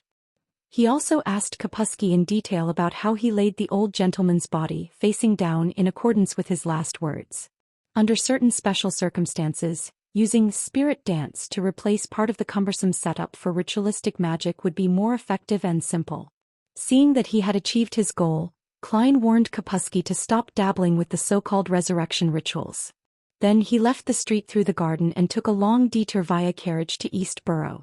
After changing back into his previous clothes, he returned to Minsk Street and entered his bedroom. After a series of actions, he carried the 3 white feathers and Kapusky's copper whistle above the gray fog. Seated in the fool's high-back chair, Klein conjured pen and a paper. He wrote a divination statement he had long thought of, its origins. Then he held the 3 white feathers and leaned back in his chair. As he chanted silently, Klein entered a dreamland. It was a blurry grayish-white all around him. In this world there was rich darkness without any light. Suddenly the darkness was dyed with a crimson shade. A thin, pale hand reached out of the yellowish-brown soil. A figure slowly got up. He didn't lift the stone slab, but he pierced through the soil directly. Under the crimson-red moonlight, the clothes on the figure's back were tattered, and white feathers grew out one after another. The white-haired man tilted his head, revealing the red spots on his face as well as his blank, emotionless eyes. It began to walk, struggling through the surrounding fences, heading deeper into the darkness until it disappeared far away. The dream shattered and Klein woke up. White feathers sprouted from the back of the corpse. Its state resembles Miss Sharon's, but it's clearly different as well. It gave off a very heavy and corporeal feeling. It seemed to be phasing between a human's body and a spirit's body in a semi-natural and incomplete transformation. An envoy that's connected to the real world and the spirit underworld. Klein tapped the edge of the long table and thought for quite a while. Then he divined whether there was any danger in using the copper whistle he received from Kapusky at that very moment and received a positive answer. Furthermore, the spirit pendulum moved with great amplitude and high frequencies. It's a pity that I can't directly use the copper whistle above the gray fog. The messenger wouldn't be able to enter at all. Otherwise there wouldn't be any danger. After muttering to himself, Klein descended through the gray fog and returned to the real world. Early morning in the relatively refreshing woods in Empress Borough. The apothecary with a round face who was in his 30s, appeared in a secluded corner and stored the herbs that he had secretly planted into a leather bag that he carried around with him. After completing the mission for the day, he straightened his back and he began to stretch his body. He mumbled to himself in great satisfaction, "Sure enough, my physical constitution has improved. I'm no longer like what I was before, where I was relatively resistant to poisonous elements. However, why is my sequence 8 beast tamer? What does this have to do with apothecary? Well, an apothecary tames and uses plants and parts of animals that have lost their lives, while a beast tamer tames and uses living animals. Does it include beyonder creatures? Then will my sequence 7 be able to tame and use humans? The old geezer didn't even tell me the name of sequence 7, nor did he give me the formula. When I stabilize, I'll have to try contacting him." The apothecary began punching and kicking to get used to his strengthened body. He only stopped when he was utterly exhausted. Whoosh. While panting, he began to consider a serious problem. How should a beast tamer act? Beast tamer, how should it be done? Look for animals and tame them. As the apothecary was mumbling to himself, he suddenly sensed something and looked towards the artificial lake. There was a huge golden retriever running happily. The large golden retriever seemed to notice his gaze as it suddenly turned its head to look at him. As their gazes met in midair, the large golden retriever froze for a moment. Then it nimbly turned around and ran away, disappearing without a trace. In the Hall family's luxurious villa, Susie returned to a piano room and sat beside Audrey's feet, her tongue hanging out as she panted heavily. It waited until the blonde girl finished playing a song before it said in fear, "Audrey, I met a scary guy. His eyes were scary." "Is that so? What did he want to do to you?" Audrey asked, curious and concerned. Susie thought for a moment and said, "I don't know either. In short, he's very dangerous. That was my intuition." "What does he look like?" Audrey considered letting the guards and attendants warn the man. "I didn't see him clearly. I feel that he is my natural enemy." Susie replied in all seriousness. "Your natural enemy? A dog-type nemesis?" Audrey gave a reserved smile. "Susie, don't go into those woods for now." "Woof, Audrey, were you in a bad mood?" "I could tell from your piano music," Susie asked. Audrey nodded gently and said, "Yeah. I just received word from Glaint that Furs and Zio wanted to inform me that this evening's gathering has been cancelled. I was originally planning to exchange some Beyonder ingredients for you.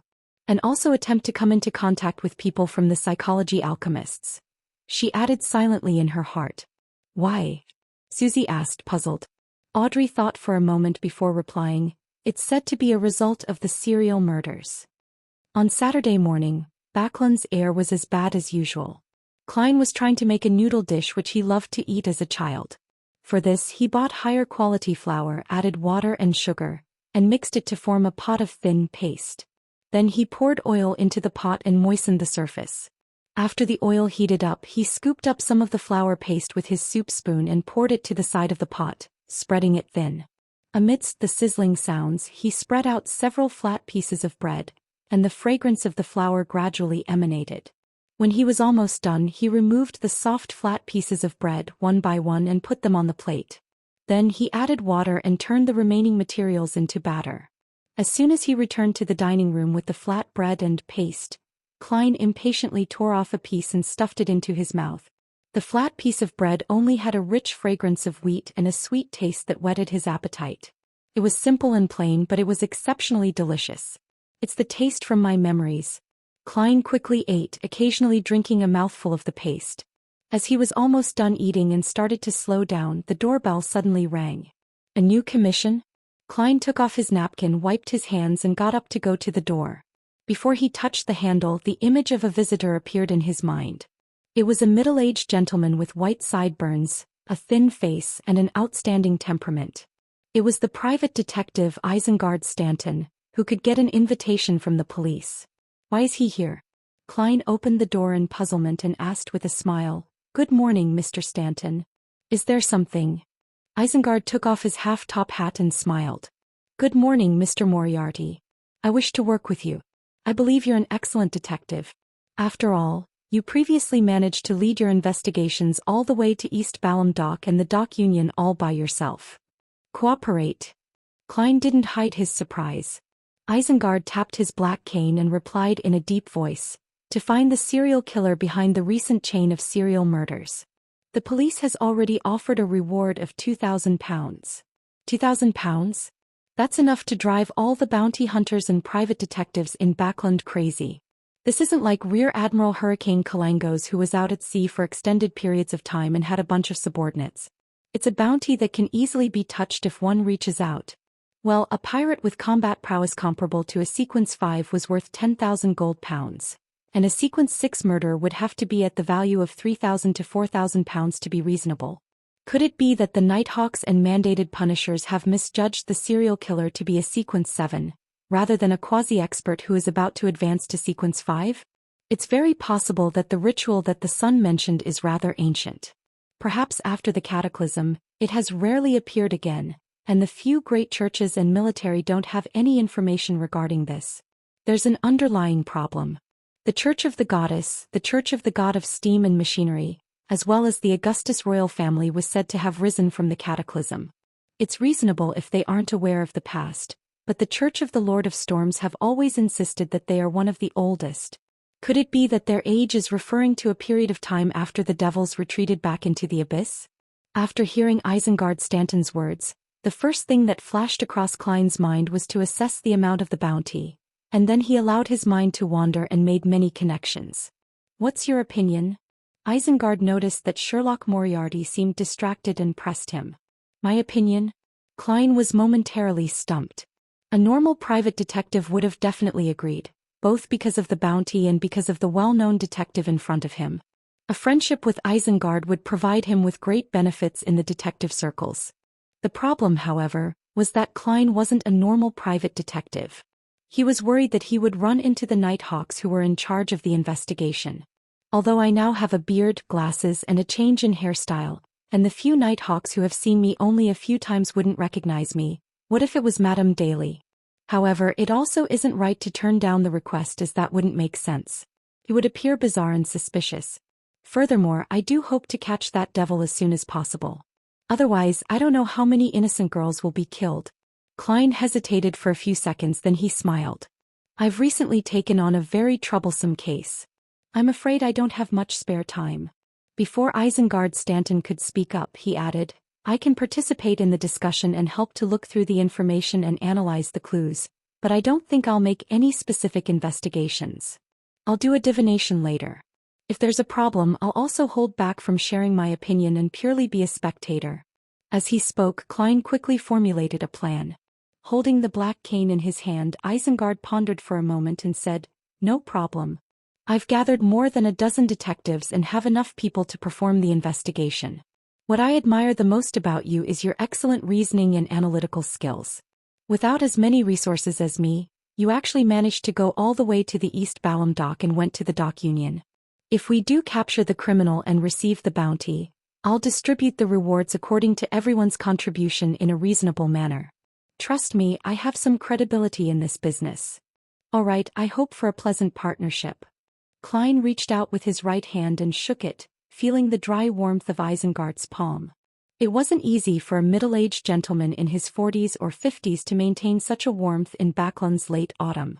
This added to Klein's suspicions that Isengard was a beyonder. Likewise. Isengard smiled and nodded. At that moment, Klein realized that he was being somewhat impolite, so he smiled and said, "Sorry, I forgot to invite you in. Let's talk about this over coffee and tea? Thank you for the offer. I've already arranged for the detectives to come to my house at 9 in the morning to discuss the case. My assistant is waiting for them there." Isengard took out a marvel of mechanical beauty, a silver pocket watch with complicated engravings, opened it and he said, "We need to head over there to meet them. Will that be a problem?" "Not at all. Let me use the bathroom first and have a change of clothes." At this moment, Klein suddenly rediscovered the feeling of being a nighthawk again, striking evil down, maintaining order and protecting the people. In the bathroom, Klein went above the gray fog and received an acceptable answer through divination. He quickly returned to the real world, put on his coat and hat, took his cane and followed Isengard into a rental carriage where he sat beside him. Isengard looked at him and asked while seemingly in thought, "I'm very curious about how you managed to discover that Sibber's death was related to the dock union at East Balham docks?" "I didn't discover it. It's a misunderstanding." Klein considered the question seriously to fabricate a lie. With a smile on his face he answered vaguely, "The crux of the investigation was to first determine that Sibber's death was done by a copycat. This point was all thanks reporter Mike Joseph. After confirming this, using the clues about Sibber's route from Golden Rose, together with other clues, I had a matching guess, so I disguised myself as a reporter to perform the investigations." Isengard nodded slightly and without wasting any more time on the subject, he went on to give a more detailed account of the serial murders than the newspaper had described, especially the latest case. Time flew by as the discussion and exchange progressed. The carriage arrived at a slightly old building in the Hillston borough. The house's lighting wasn't very good. Even though there wasn't much fog in Backlund today, it remained rather gloomy. Isengard Stanton led Klein through the spacious living room and into the activity room where the fireplace had been lit. Klein looked around and saw about 16 detectives, who had filled every available seat in the activity room. "Sherlock." A surprised voice sounded. It seemed to be very familiar with Klein. "Who is it?"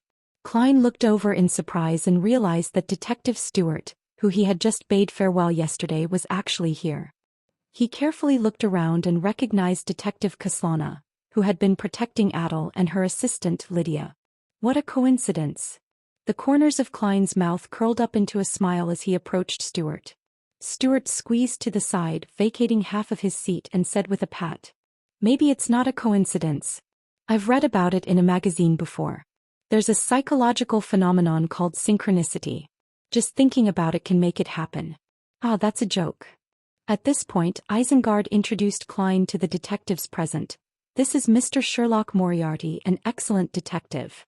With his endorsement, Kaslana and the others looked at Klein with much more trust than before, believing him to be an outstanding private detective. Klein nodded in response, sat down next to Stewart and casually asked, "Is your commission over?" "Yes, Adel's situation has improved and something seemed to happen to that bad company of his, and they're unable to threaten him any further, so we lost our jobs." Stewart laughed and said, "I was planning to rest for a few days, but Mr. Stanton summoned me, so I came to take a look. Actually, this is also good as I really don't like to take on strange, scary cases. Oh, scary as in those with paranormal elements. Compared to those, I'm more willing to take on murder cases." After an assistant had poured each of them a cup of coffee or tea and distributed the information, Isengard sat down in a reclining chair, took out his pipe and slowly rubbed it. "I don't think any of you would be unfamiliar with this recent chain of serial murders. Do you have any thoughts on this case? Speak out so that we can engage in a discussion over it." Stewart, whose face was thin and had a tiny mustache, raised his hand and spoke first. I just read through the information and discovered that the police didn't start investigating the case based on the identity of the victim. I don't think the criminal could have figured out with his eyes if the victim was once a street girl. He must have had contact with them. This is such an important clue, but the police actually missed it. God, this is unbelievable. That criminal most likely recognized the victim with the naked eye. Klein muttered to himself. The majority of the private detectives echoed Stewart's doubts. Only Kaslana, Isengard, and a few others remained silent. This is a very important direction. Stewart, get a few friends to continue this line of investigation. When the discussion subsided, Isengard calmly gave a comment. In the time that followed, the detectives argued, raised their voice to retort, stood up at times in order to pace around to collect their thoughts. During this whole time, Klein listened without comment. When the exchange was almost over, he suddenly raised his hand and said, I want information on the unsolved serial murders in the last 20 years spanning across Backland and even the entire kingdom. The room suddenly fell silent for a few seconds, and most of the private detectives were momentarily unable to understand Klein's intentions and thoughts. Isengard put his pipe to his nose, inhaled its scent and said thoughtfully, You think that this isn't the murderer's first series of crimes? You suspect him of having committed similar crimes before, even if the modus operandi is different? It isn't a suspicion but almost a certainty. Klein replied in his heart. This was his reasoning based on the information provided by the Sun. Since the killer was working hard to advance from Sequence 6 to Sequence 5, what did he do at Sequence 7 as a serial killer? If he hadn't committed similar crimes, it would have been difficult for him to digest the potion. Even with the accumulation of time, where there was a significant chance of losing control when advancing from Sequence 7 to Sequence 6. Furthermore, there was a high risk for Beyonders in the Abyss pathway to lose control. Hence, Klein decided that regardless of whether the murderer knew the acting method, he must have done serial murders during his time as a Sequence 7 for various reasons. This way, even if the process of digesting the Sequence 7 potion wouldn't take years to complete, together with Sequence 6, 20 years would be quite a reasonable limit. After all, if one was too old, regardless of whether one had digested the potion or not, advancing to the next sequence would have been too dangerous. As the ritual progressed, the person would become increasingly insane, leaving behind obvious clues. At the current stage, the murderer is calm and has the ability to interfere with divination and tracking. There were almost no loopholes, but he might not have been the same during his early days of inexperience. When he first completed a serial murder case, there was a high chance that he wasn't that cautious. This was the follow-up which would provide the best clues. Many thoughts flashed through Klein's mind, but he nodded and replied, That criminal's modus operandi doesn't make him seem like a rookie. I have reason to believe that he has done such cases before. By combining the past and the present, we're more likely to grasp the crux of the problem. Hearing his answer, the detectives whispered to each other in discussion. After a brief silence from Isengard, he sincerely praised, A brilliant idea. In the evening, Klein sat down on a reclining chair in his activity room. Warmed by the fireplace, he picked up the information that Isengard's assistant had just delivered. As soon as his idea received praise from the great detective in the morning, Kaslana immediately claimed that she needed the same piece of information. Stewart had murmured that he had believed Klein was an excellent detective, given his calmness and composure when he faced Adel's case, but he hadn't expected him to be that outstanding. At the same time, he told Klein that if he needed help he could find him. He knew a lot of people in the detective circles in Backland. Isengard Stanton also promised to immediately contact the police and try to provide the corresponding information to the detectives who needed it before nightfall. He truly was very trustworthy. At the next tarot club, I'll have to ask Little Sun through the world about the characteristics of Sequence 6 Devil and what powers the Beyonders of this sequence possess. I didn't plan on involving myself previously, so I had forgotten to gather the corresponding amount of information. However, since I've decided to help, it's best to be prepared. At the very least, I would know what's happening when danger rears its head. Klein thought for a few seconds, then he lowered his head and, under the light of the gas lamp, began to look through the unsolved serial murders in the last 20 years of the Lone Kingdom. There were fewer than he had expected. There were a total of 4 in Backland, 5 in the other cities, a total of 9 in total. Yeah, although this world doesn't have the concept of DNA yet and lacks many necessary detective skills, with the impetus of the Emperor, there's already a rudimentary form of fingerprint investigations. Furthermore, there's mediumship, divination, dream entry, and other beyonder methods. The police usually wouldn't seek out beyonder teams from the three major churches for individual murder cases that don't involve the nobles, the rich, or officials.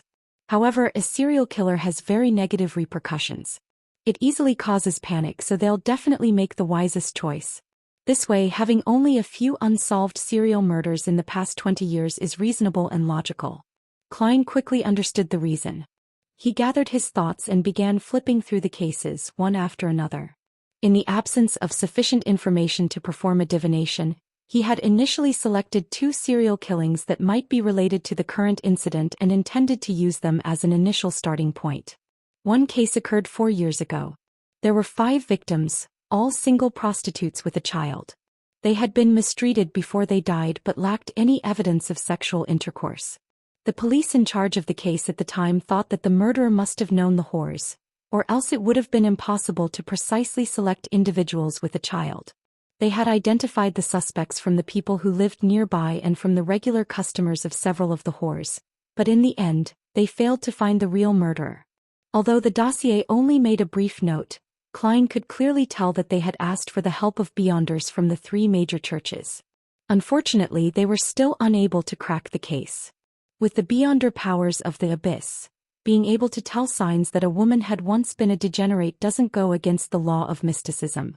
Likewise for recognizing an individual as a prostitute, but it doesn't make sense that they would know that the woman was single with only 1 child. The police were right. What was the problem? The real murderer was like me, able to resist dreams, divination, mediumship, and evade the investigations from mid-sequence Nighthawk and mandated Punisher beyonders? It's possible. Although the church doesn't lack knowledge about the serial killer, the murderer might have had some fortuitous encounters. Klein picked out some problems from his own standpoint. I'm analyzing them by being part of their kind. I really didn't fail to live up to the name of Moriarty. He gave a self-deprecating comment and decided that the first target would still be the 4 from Backlund. Yes, I'll get Mr. Stanton to confirm the suspect's current address and condition through the police, and I'll ask Stewart to get others to help. That way, I wouldn't appear directly so as to avoid encountering any official beyonders. After the situation has been clarified, I can gather the suspect's belongings and move them above the gray fog to make metaphysical deductions. Klein quickly worked out a plan. The second case had taken place 11 years ago. 4 cases of dismembered corpses had happened in succession. Originally, these cases were considered as isolated cases until the police began having suspicions over the way the bodies were handled. Only then was it confirmed that it was a case of serial murders. The victims were men and women who had worked till late at night before they returned home. They weren't robbed and there had been no common connection between them.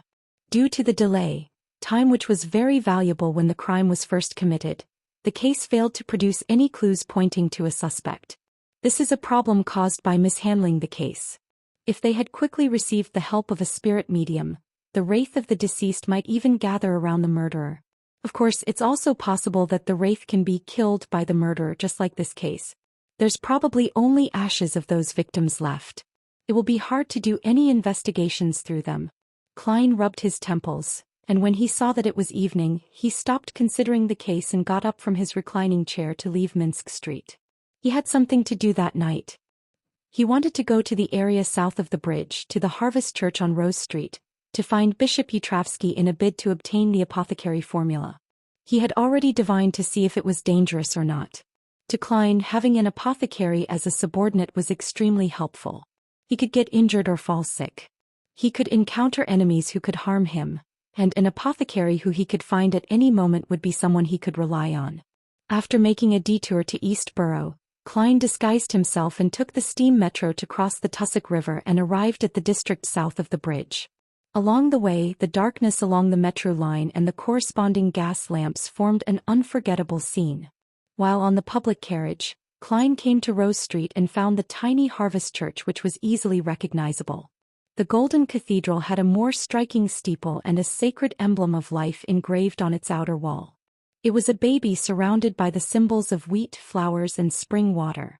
It stood out from the surrounding buildings. At that moment, the cathedral's lights were dim, and there wasn't a single devotee inside. Klein sneaked in from the side, carefully dabbing his face with paint rather than relying solely on his ability to create illusions. In the hall of the cathedral, rows of pews were arranged neatly. Right at the top at the front, there was a large sacred emblem of life. Candles were lit on both sides of it. A tall man in his 40s or 50s wearing a brown clergyman's attire sat in the front pew. Just by sitting there he was like a small mountain, giving off an extremely oppressive feeling. The man wore a bishop's bonnet and his eyebrows were light and thin. There were obvious wrinkles at the corners of his eyes, his cheeks and the corners of his mouth. He had his eyes closed tightly, his hands clasped as he pressed them to his chin, as if in the most pious of confessions.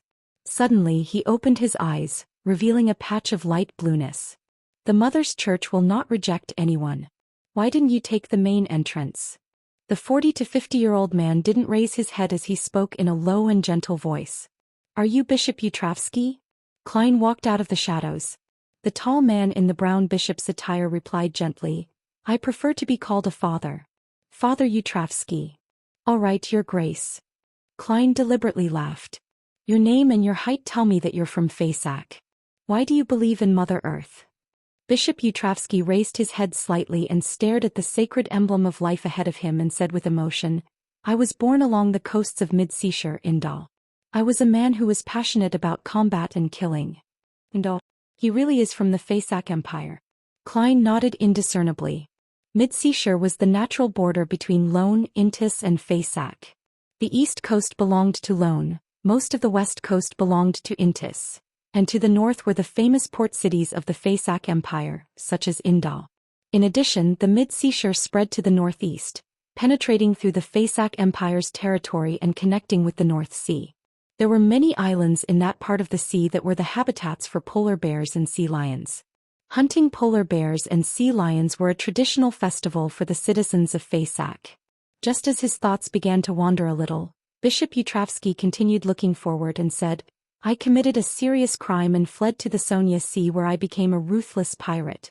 I was lucky enough to meet a missionary of Mother Earth before I fell into the true hell of the soul. After that day I understood the value of life, understood the charms of all living things, and gained the joy that stems purely from life itself. I swore in front of the Mother Earth's sacred emblem that I would spread her faith in other countries to make up for my bloody past. As here I am. I came here.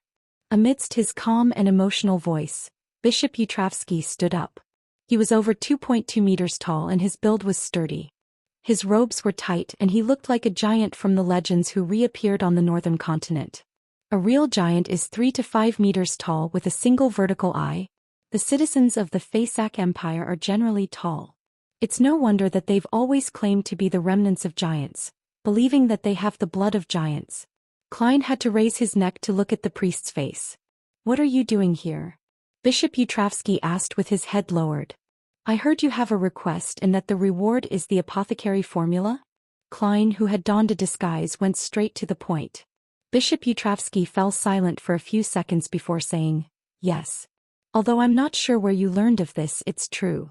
Then what task is it? Klein asked with a smile. Utravsky sized him up seriously for a while before saying, I don't think you can fulfill my request. Perhaps I can. I need to know the details before I can make an evaluation. Klein frowned. Utravsky stood there like a giant pillar. After a few seconds he said, My request is. At this point he closed his eyes and said, Kill me. Kill you. It was the first time Klein had heard of such a request, and for a moment he didn't know how to respond to such a task. He even started to suspect if there was a conspiracy. Bishop Utravsky opened his eyes and looked down at Klein. Kill the old me. Father, can you not have such long pauses when you're speaking? Klein's mouth twitched as he asked in puzzlement. Even in the legends and myths, no one can return to the past. I'm afraid this task of yours can only be accomplished by the 7 gods. No, I mean killing the past me which has never died as it resides in the depths of my heart. Seeing that Klein was still confused, the slightly hunchbacked bishop said, The former me who used to love to kill and fight, didn't completely die just because of my contrition. I can clearly sense that he's still living inside my body, always wanting to regain control of everything, and I'm constantly suppressing him, hoping that he will be redeemed through mass, ascetic cultivation and preaching, making him truly believe in the teachings of the Mother Earth and become one with me again. Simply put, the imprints of the past are too deep, and they fiercely conflict with your current life, resulting in a split personality. The pseudopsychologist and keyboard warrior Klein Moretti made a preliminary judgment and said in deliberation, "It's a psychological problem. I think what you need most is a psychiatrist. I've attempted that before. Perhaps you aren't aware. There is a doctor sequence among the Beyonder pathway that the Church of Mother Earth controls, which is also known as healing pastor in ancient times. They've studied my problem and believe it's not as simple as a psychological ailment. It's also mixed with the inclination of losing control.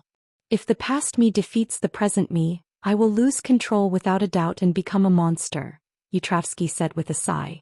"Then what you need is the Spectator Pathway Sequence 7 psychiatrist."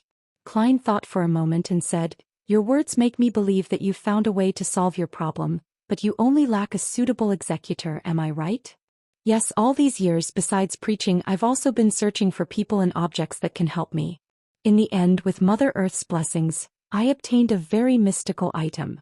It is said to be a relic of an ancient dragon." Seeing that Klein wasn't scared away, Yutravsky answered with some hope, "It allows the wielder to enter the deepest part of the target's soul, or in other words, the bottom of the target's dreamland. There, a corresponding scene will be materialized. That way you can see the past me directly and then through combat eliminate him. In that special state, once he is truly dead, he will never appear again. As expected of the mysterious world, there's actually such a method to treat someone with split personalities." Klein sighed with emotion and cautiously asked, "What restrictions are there, or what harm will it cause to the holder? Why do you think I'm incapable of completing this task?"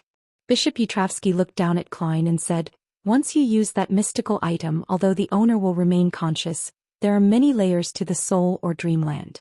The past me will be able to make full use of this point to deceive you, or conversely they can even kill you.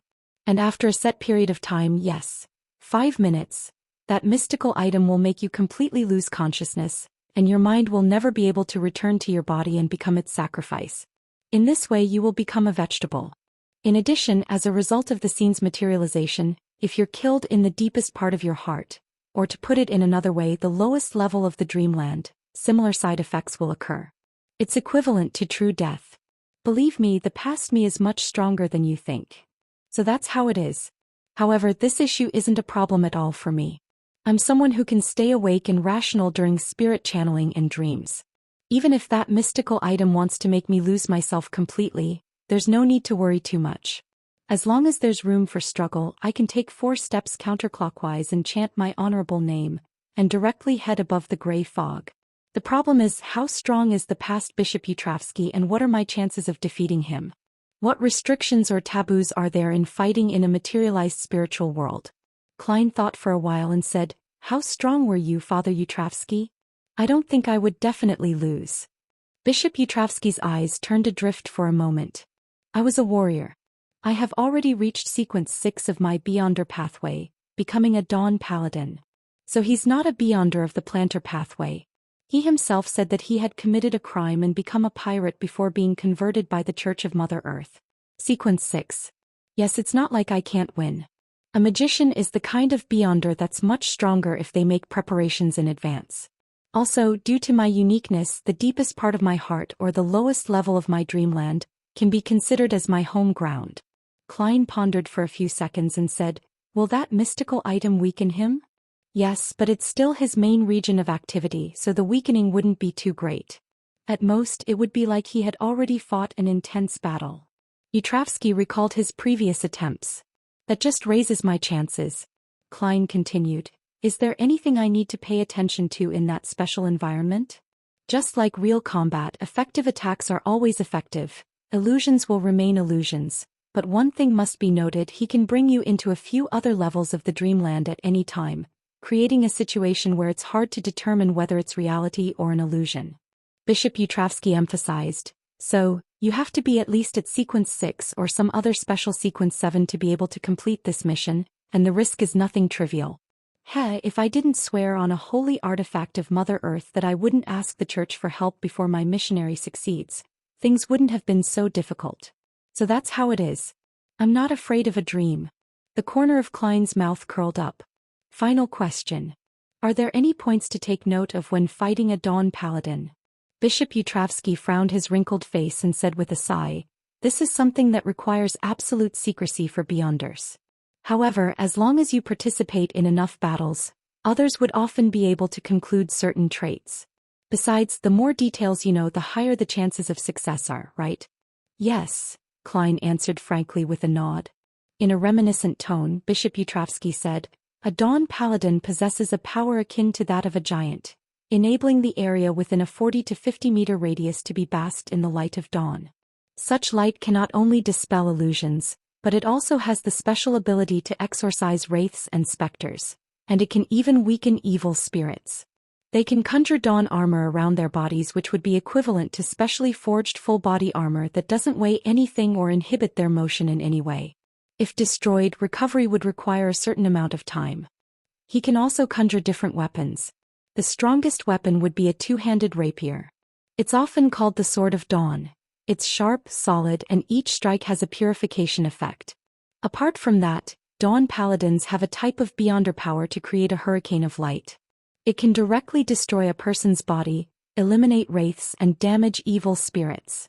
There aren't a lot of Beyonder powers, but they are my natural enemy. They have high offensive strength and defense, and they're not afraid of illusions. The only good news is that, other than for facing wraiths and specters, the mysteriousness of a Dawn Paladin is very low." Klein listened as he simulated a combat situation in his mind, searching for the most reliable way to deal with a Dawn Paladin. The level of mysteriousness he was referring to implied strangeness, unpredictability, unfathomability, and incomprehensibility. Bishop Yutravsky looked at him quietly. He didn't press him or drive him away. After gradually formulating a plan, Klein raised his head, looked over, and said, "Perhaps I can give it a try, but I will need to leave for a few minutes to confirm that you're not lying." Bishop Yutravsky replied with a slightly stunned voice, "No problem. However, I must remind you once again. Although I don't know where your confidence stems from, do not belittle the past me. He's extremely skilled in combat. I wouldn't joke with my life." Klein pressed his hand to his chest, bowed, and stepped out of the Harvest Church. He found a secluded spot and quickly went above the gray fog to make a divination. After obtaining an answer that there was a certain danger but at tolerable levels, he immediately returned to the real world. From the beginning to the end, it only took him about 10 to 20 seconds above the gray fog.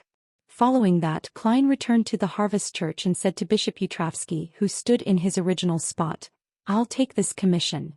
Bishop Yutravsky stared at him intently before slowly saying, "If you succeed, not only will I give you the apothecary formula, but I will also gift you a mystical item without much of a negative side effect." Klein was taken aback at first before he sincerely praised, "Father, you truly are a generous person." Bishop Yutravsky didn't say another word. He took a strange candle from a concealed pocket in his brown clergyman's tunic. The outer layer of the short candle seemed to be wrapped in a layer of human skin, but there were also several bumps on it.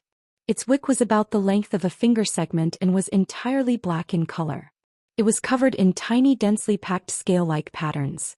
"Ignite it with your spirituality." Yutravsky handed the tiny, strange candle to Klein. Instead of following his instructions, Klein took out a matchbox, took out a few of them and put them in his trouser pocket. He lit and blew out a few other matchsticks before throwing them at various corners of the cathedral. Then he adjusted the positions of the paper figurines, paper notes, long strips of paper, Azek's copper whistle, and various charms. This was in preparation for the worst-case scenario that he could imagine. After all of this was done, Klein snapped his fingers, causing a blue-colored flame of spirituality to appear. Sizzle. He held the flame close to the top of the tiny candle and watched the black wick light up. Nothing seemed to change, but Klein was acutely aware that he had entered the world of the mind. Directly in front of him he saw Bishop Yutravsky still standing in his original spot. His sturdy body, which was more than 2.2 meters tall, gave off a sense of oppression. The repentant bishop looked down at him, his facial muscles contorting. Following that, his expression became abnormally ferocious. Soon after, Klein discovered that the surrounding light and shadows were rapidly transforming, and it felt like he was experiencing a real, intense battle. But at the end of the battle, Bishop Yutravsky fell heavily to the ground. His breathless body had blood flowing profusely. Klein's mouth twitched as he saw the scene before him with a clear mind. He silently evaluated. What a professional performance. But I know that this is a dream within a dream. When Klein looked down again, he could no longer see the strange candle wrapped in human skin. Instead, a faint, slightly sweet scent kept lingering around his nose. Ignoring the Bishop Yutravsky's body that was lying down in a pool of his own blood, he took out his matchbox and lit one matchstick. The blood on the ground disappeared as soon as the spark was produced, and the messy church hall became tidy once again. The gargantuan Yutravsky slowly got up, looked down at Klein and said with a twisted face, "It actually didn't have any effect. It's no wonder that you dared to accept this task. However, this is your misfortune. I didn't actually want to kill you."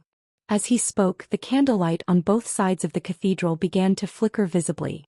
The entire hall suddenly brightened, but it was mild and not blinding. It was as if the morning sun had just come in. The invisible spirit quickly vanished and Klein, without a word, threw the match, flexed his cheeks and simulated a sound. Bang! An invisible air bullet shot out and struck Bishop Yutravsky heavily in the chest, producing a resounding sound. However, the giant bishop had at some point equipped a set of silver armor that covered his entire body. It included gauntlets, breastplates, and a helmet. At that moment, a spiderweb-like crack appeared on the silver metal at his chest, but it didn't completely shatter. It even began to slowly recover. Bang! Bang! Klein produced a series of sounds, creating 2 air bullets that followed one after the other, sending them towards the enemy's chest in a bid to completely destroy the enemy's defenses with a continuous barrage of attacks. However, he saw that in Bishop Yutravsky's hand was a heavy, wide rapier, looking as if it was condensed from light. Using it, he deftly blocked the 2 air bullets, producing 2 sounds which were almost impossible to distinguish. Creak! Yutravsky took one step forward and the cathedral seemed to shake. At the same time, his 2-handed rapier swept down at Klein in a gesture that looked as if it was going to shatter the building. Before the sword arrived, the wind that it carried with it almost caused Klein to lose his balance. Such terrifying power. As this thought flashed through his mind, Klein deftly jumped to the side and bent over, ready to roll on the spot. Bang! The 2-handed rapier in Yutravsky's hands smashed into the ground, shattering the stone slabs and causing cracks to spread rapidly in all directions. Screech! He dragged the rapier along the ground as he switched from a vertical slash to a horizontal sweep, causing sparks to fly. This move was meant for opponents who loved to roll. Just as Klein was about to hit the ground, the image of himself being struck by the 2-handed rapier appeared in his mind. He quickly swung his arms and reached out with his palms. He lightly pressed and once again leaped into the air. Whoosh! The resulting wind blew across the dust on the ground, and the terrifying rapier flattened the nearby pews. However, before Klein could counterattack, the giant bishop chained his attack without any pause. 1 strike, 2 strikes, 3 strikes, 5 strikes, 6 strikes, 7 strikes. Yutravsky seemed to possess extremely robust stamina. His unceasing, storm-like attacks lasted for dozens of seconds. He used the simplest of sword techniques, slashing vertically, slashing diagonally, sweeping horizontally, thrusting forward and bashing forward, to demonstrate what was the most effective and reasonable way to deal the most damage. And the range of the 2-handed rapier reached a terrifying extent. Klein jumped, rolled and ran. He didn't have the opportunity to use his powers and appeared rather pathetic. If it wasn't for the matches that he thrown ahead of time in different corners of the cathedral and how the candle on both sides of the altar had yet to be extinguished, allowing him to flash, he probably would have been slain by his enemy. As expected of a Beyonder job that's adept at combat. No mistakes, no weaknesses. Klein didn't panic because of this. Amidst his rolling and dodging, he constantly looked for any flaws that the enemy had, waiting for his attacks to reach a moderate stage. Finally, he discovered a problem with Yutravsky's sword techniques. The 2-handed rapier was too long and too large, and it had an obvious flaw in close combat. With this thought flashing in his mind, Klein took advantage of the rapier's vertical slash to roll forward to the left, and then with a push of his palm he quickly rolled to the spot between Yutravsky's legs. As a half-giant who was over 2.2 meters tall, Yutravsky would have his legs spread apart from simply standing. His silver crotch was clearly visible.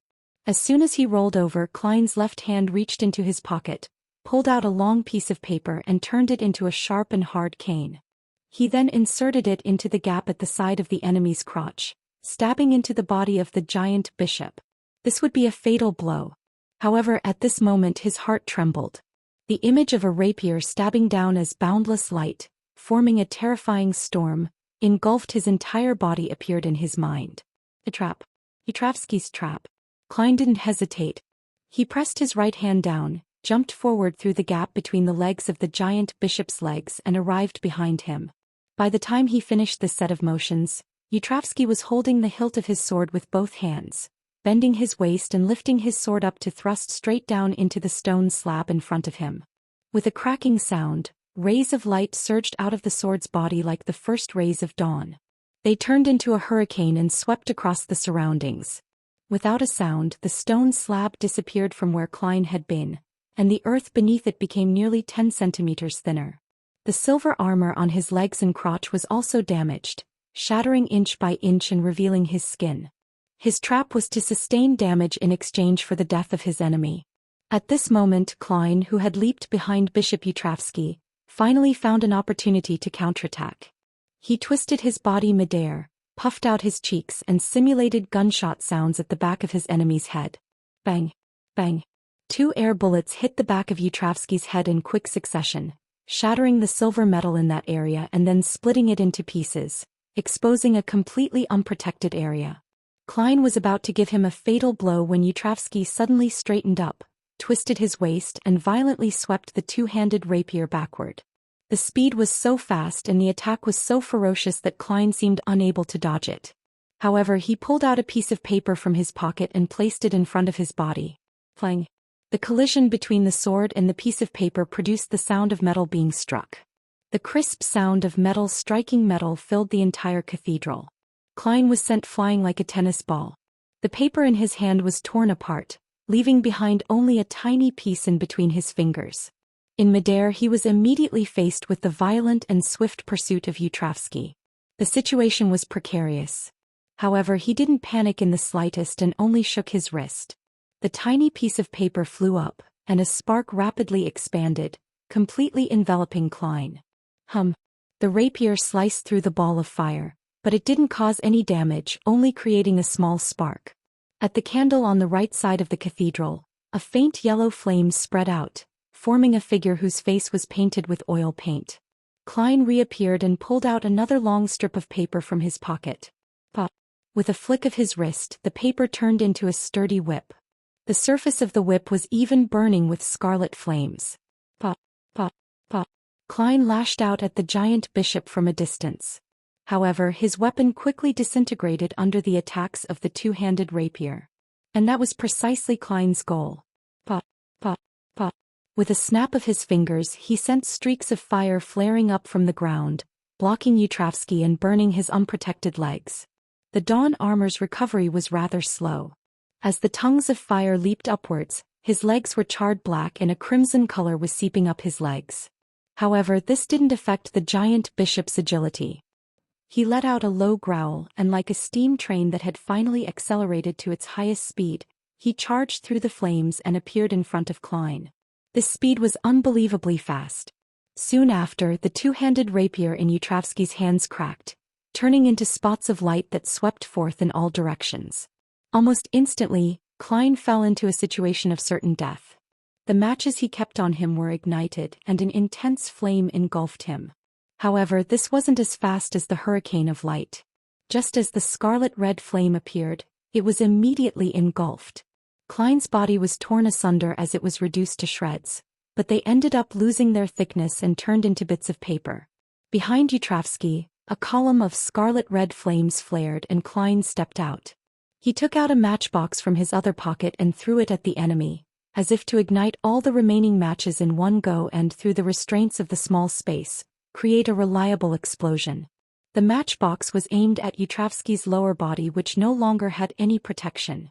Klein raised his right hand and snapped his fingers. At the same time, Bishop Yutravsky jumped up on his back, bent his knees and withdrew his legs. Pop! Accompanied by the snap of his fingers was an unaffected matchbox, but a loud bang. It was an air bullet that accurately tore open the back of Bishop Yutravsky's head, which lacked any protection. It was a lethal weapon that had been prepared in advance. His skull split open and blood and white bits spurted out. With great difficulty, Yutravsky turned his head around and said in a daze, "You." The matchbox that was riddled with holes caused by the hurricane of light fell to the ground. However, it remained unignited. Klein laughed and replied, "I've never said that snapping my fingers could only be used to control flames and not shoot out air bullets.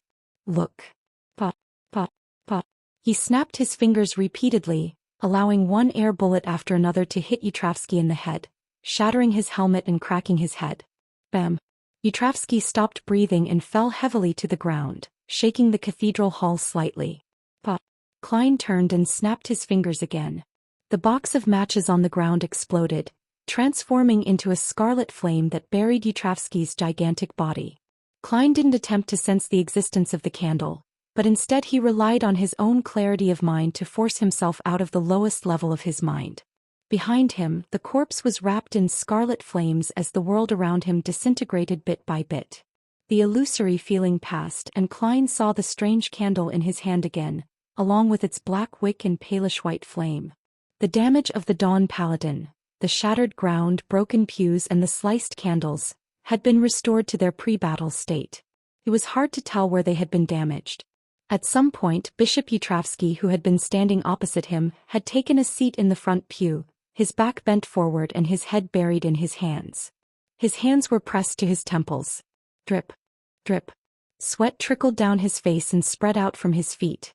The ground was already completely wet. When he sensed that the strange candle had been extinguished by Klein, he shuddered and raised his head to meet Klein's eyes. His slightly turbid eyes were filled with tears and his wrinkled face was streaked with tears. However, his eyes were filled with emotion, joy, and clarity. If it was said that this giant bishop previously appeared tall and heavy, then all that was left of him now was the heaviness of his body but without the heaviness of his spirit. At this moment, Klein felt like he was looking at a newborn baby. Those tears were proof of new life. The corners of Yutravsky's mouth curled up slightly as he smiled kindly. "You're much better than I expected. No, this is because I gained sufficient understanding in advance and made the appropriate preparations. As for the past, you not only were you unsure of your opponent's strengths, you were also greatly weakened. If I were to fight against you in the real world, I would be considering how to escape," Klein calmly replied. A prepared magician and an unprepared magician are very different concepts. He added silently in his heart. Bishop Yutravsky didn't dwell on this problem. Brimming with relief from head to toe, he said, "Thank you, my friend. According to our agreement, I'll give you the apothecary formula. I'll also give you an additional mystical item." As he spoke from his pocket, he took out what looked like a combination of a needle, a tube, and a container. "You have two choices. This is one of the two choices you have. When I got it, I didn't know its name and I never thought about naming it either. You're able to use it to draw out a tube of blood, your own blood. At a critical moment you can transfuse it back into you. That way your fatigue will disappear. Your ailments and injuries will be alleviated and your strength, speed, balance and other attributes will all be greatly enhanced." Bishop Yutravsky pointed to the object in his hand. "What about its limitations and latent dangers?" Klein asked rationally. Yutravsky looked at the mysterious patterns on the needle and tube and explained in detail.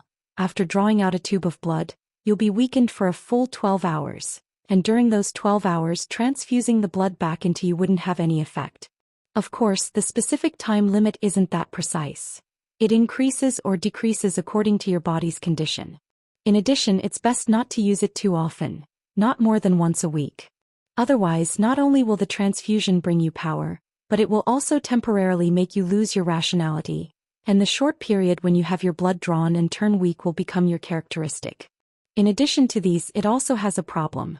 If you carry it around for more than half an hour, you'll become a little neurotic."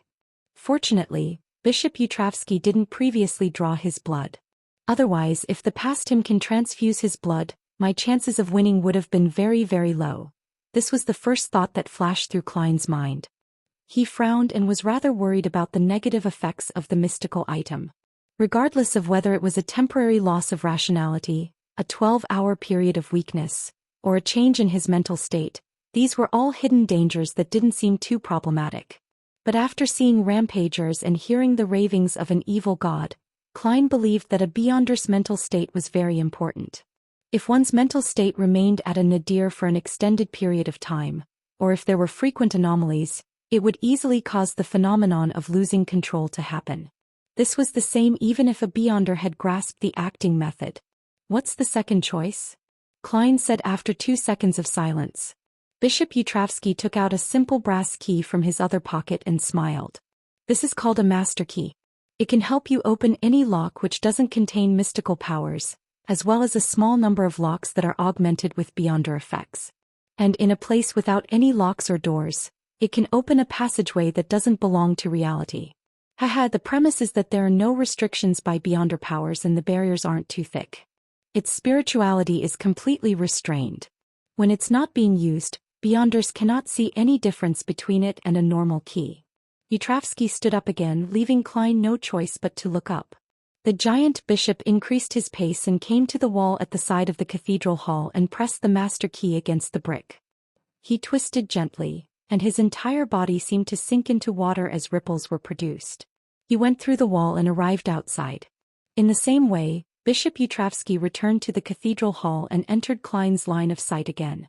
Have you decided on the mystical item? The tall priest asked with his head lowered. What are the latent dangers of the master key? Klein asked after some deliberation. Bishop Yutravsky smiled warmly and said, the person carrying it will occasionally get lost. According to what someone told me, one gets lost at random. Lost? I'm a seer with spiritual intuition. Klein mumbled and his mind gradually came to a decision. After a few seconds he said, I want the master key. He didn't want his mental state to be affected and he didn't want to accumulate the risk of losing control. What a pity, what I want the most is that weird candle. It's akin to the deepest part of a soul, the lowest level of a dreamland. That's equivalent to my home ground. He sighed in his heart. All right. Bishop Yutravsky handed the simple brass key to Klein and took back the strange candle wrapped in human skin. While Klein was examining the mystical item, Yutravsky pointed at the back and said, the apothecary formula is in that room. I'll go get it. Wait here for a while. Klein nodded in response. Taking advantage of the moment when Bishop Yutravsky's figure disappeared from the hall, he took out a penny and divined if he had been lying about the master key. After receiving an acceptable answer, he walked to the wall in front of him where a row of candles were placed and pressed the ancient brass key against the hard wall.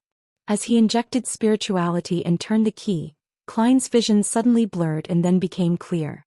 At that moment, there were no longer burning candles filling his vision, nor were there neat pews and straight walls. There were only withered grass and muddy land strewn with a bit of garbage. To the side it led out to where a gas street lamp stood. I really came out. Klein smiled, nodded, turned, and once again using the master key to successfully return to the cathedral's hall. After more than 10 seconds of waiting, Yutravsky walked in with heavy footsteps, a roll of yellowish-brown goatskin parchment in hand. You can get an appraisal for this. If there's a problem, you can always find me at the Harvest Church. The giant bishop handed the apothecary formula to Klein.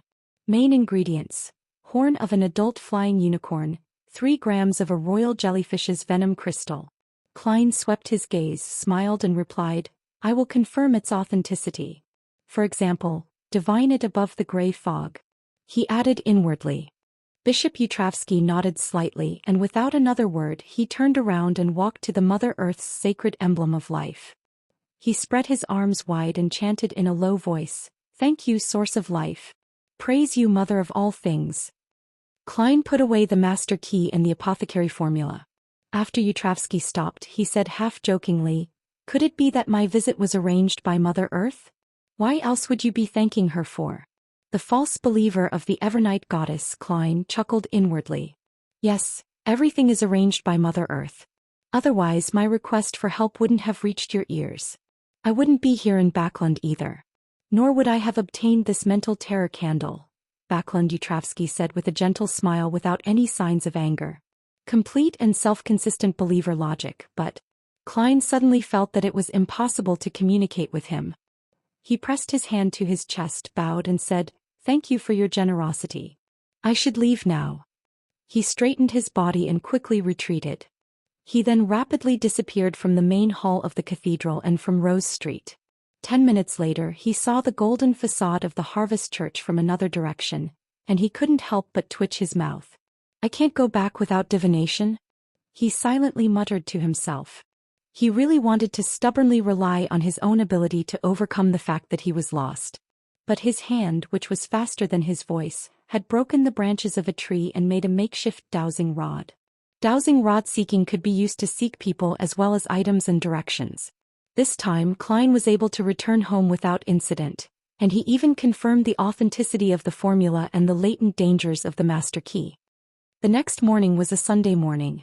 After waking up, Klein ate breakfast, took out a pen and paper and wrote a letter to Isengard Stanton, asking him to seek help from the police to confirm the current status of the few suspects for the serial murder case from 4 years ago. Back then the targets were single prostitutes with a child.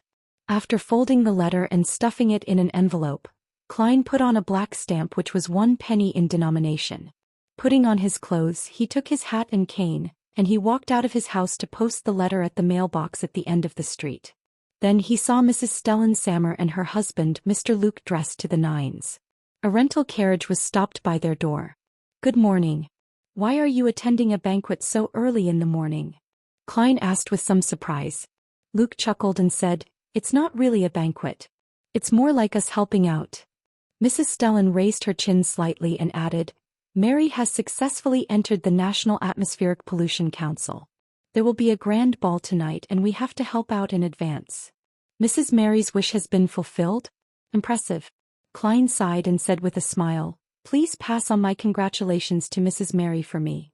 Luke Sammer nodded and said, "You haven't read this morning's paper, have you?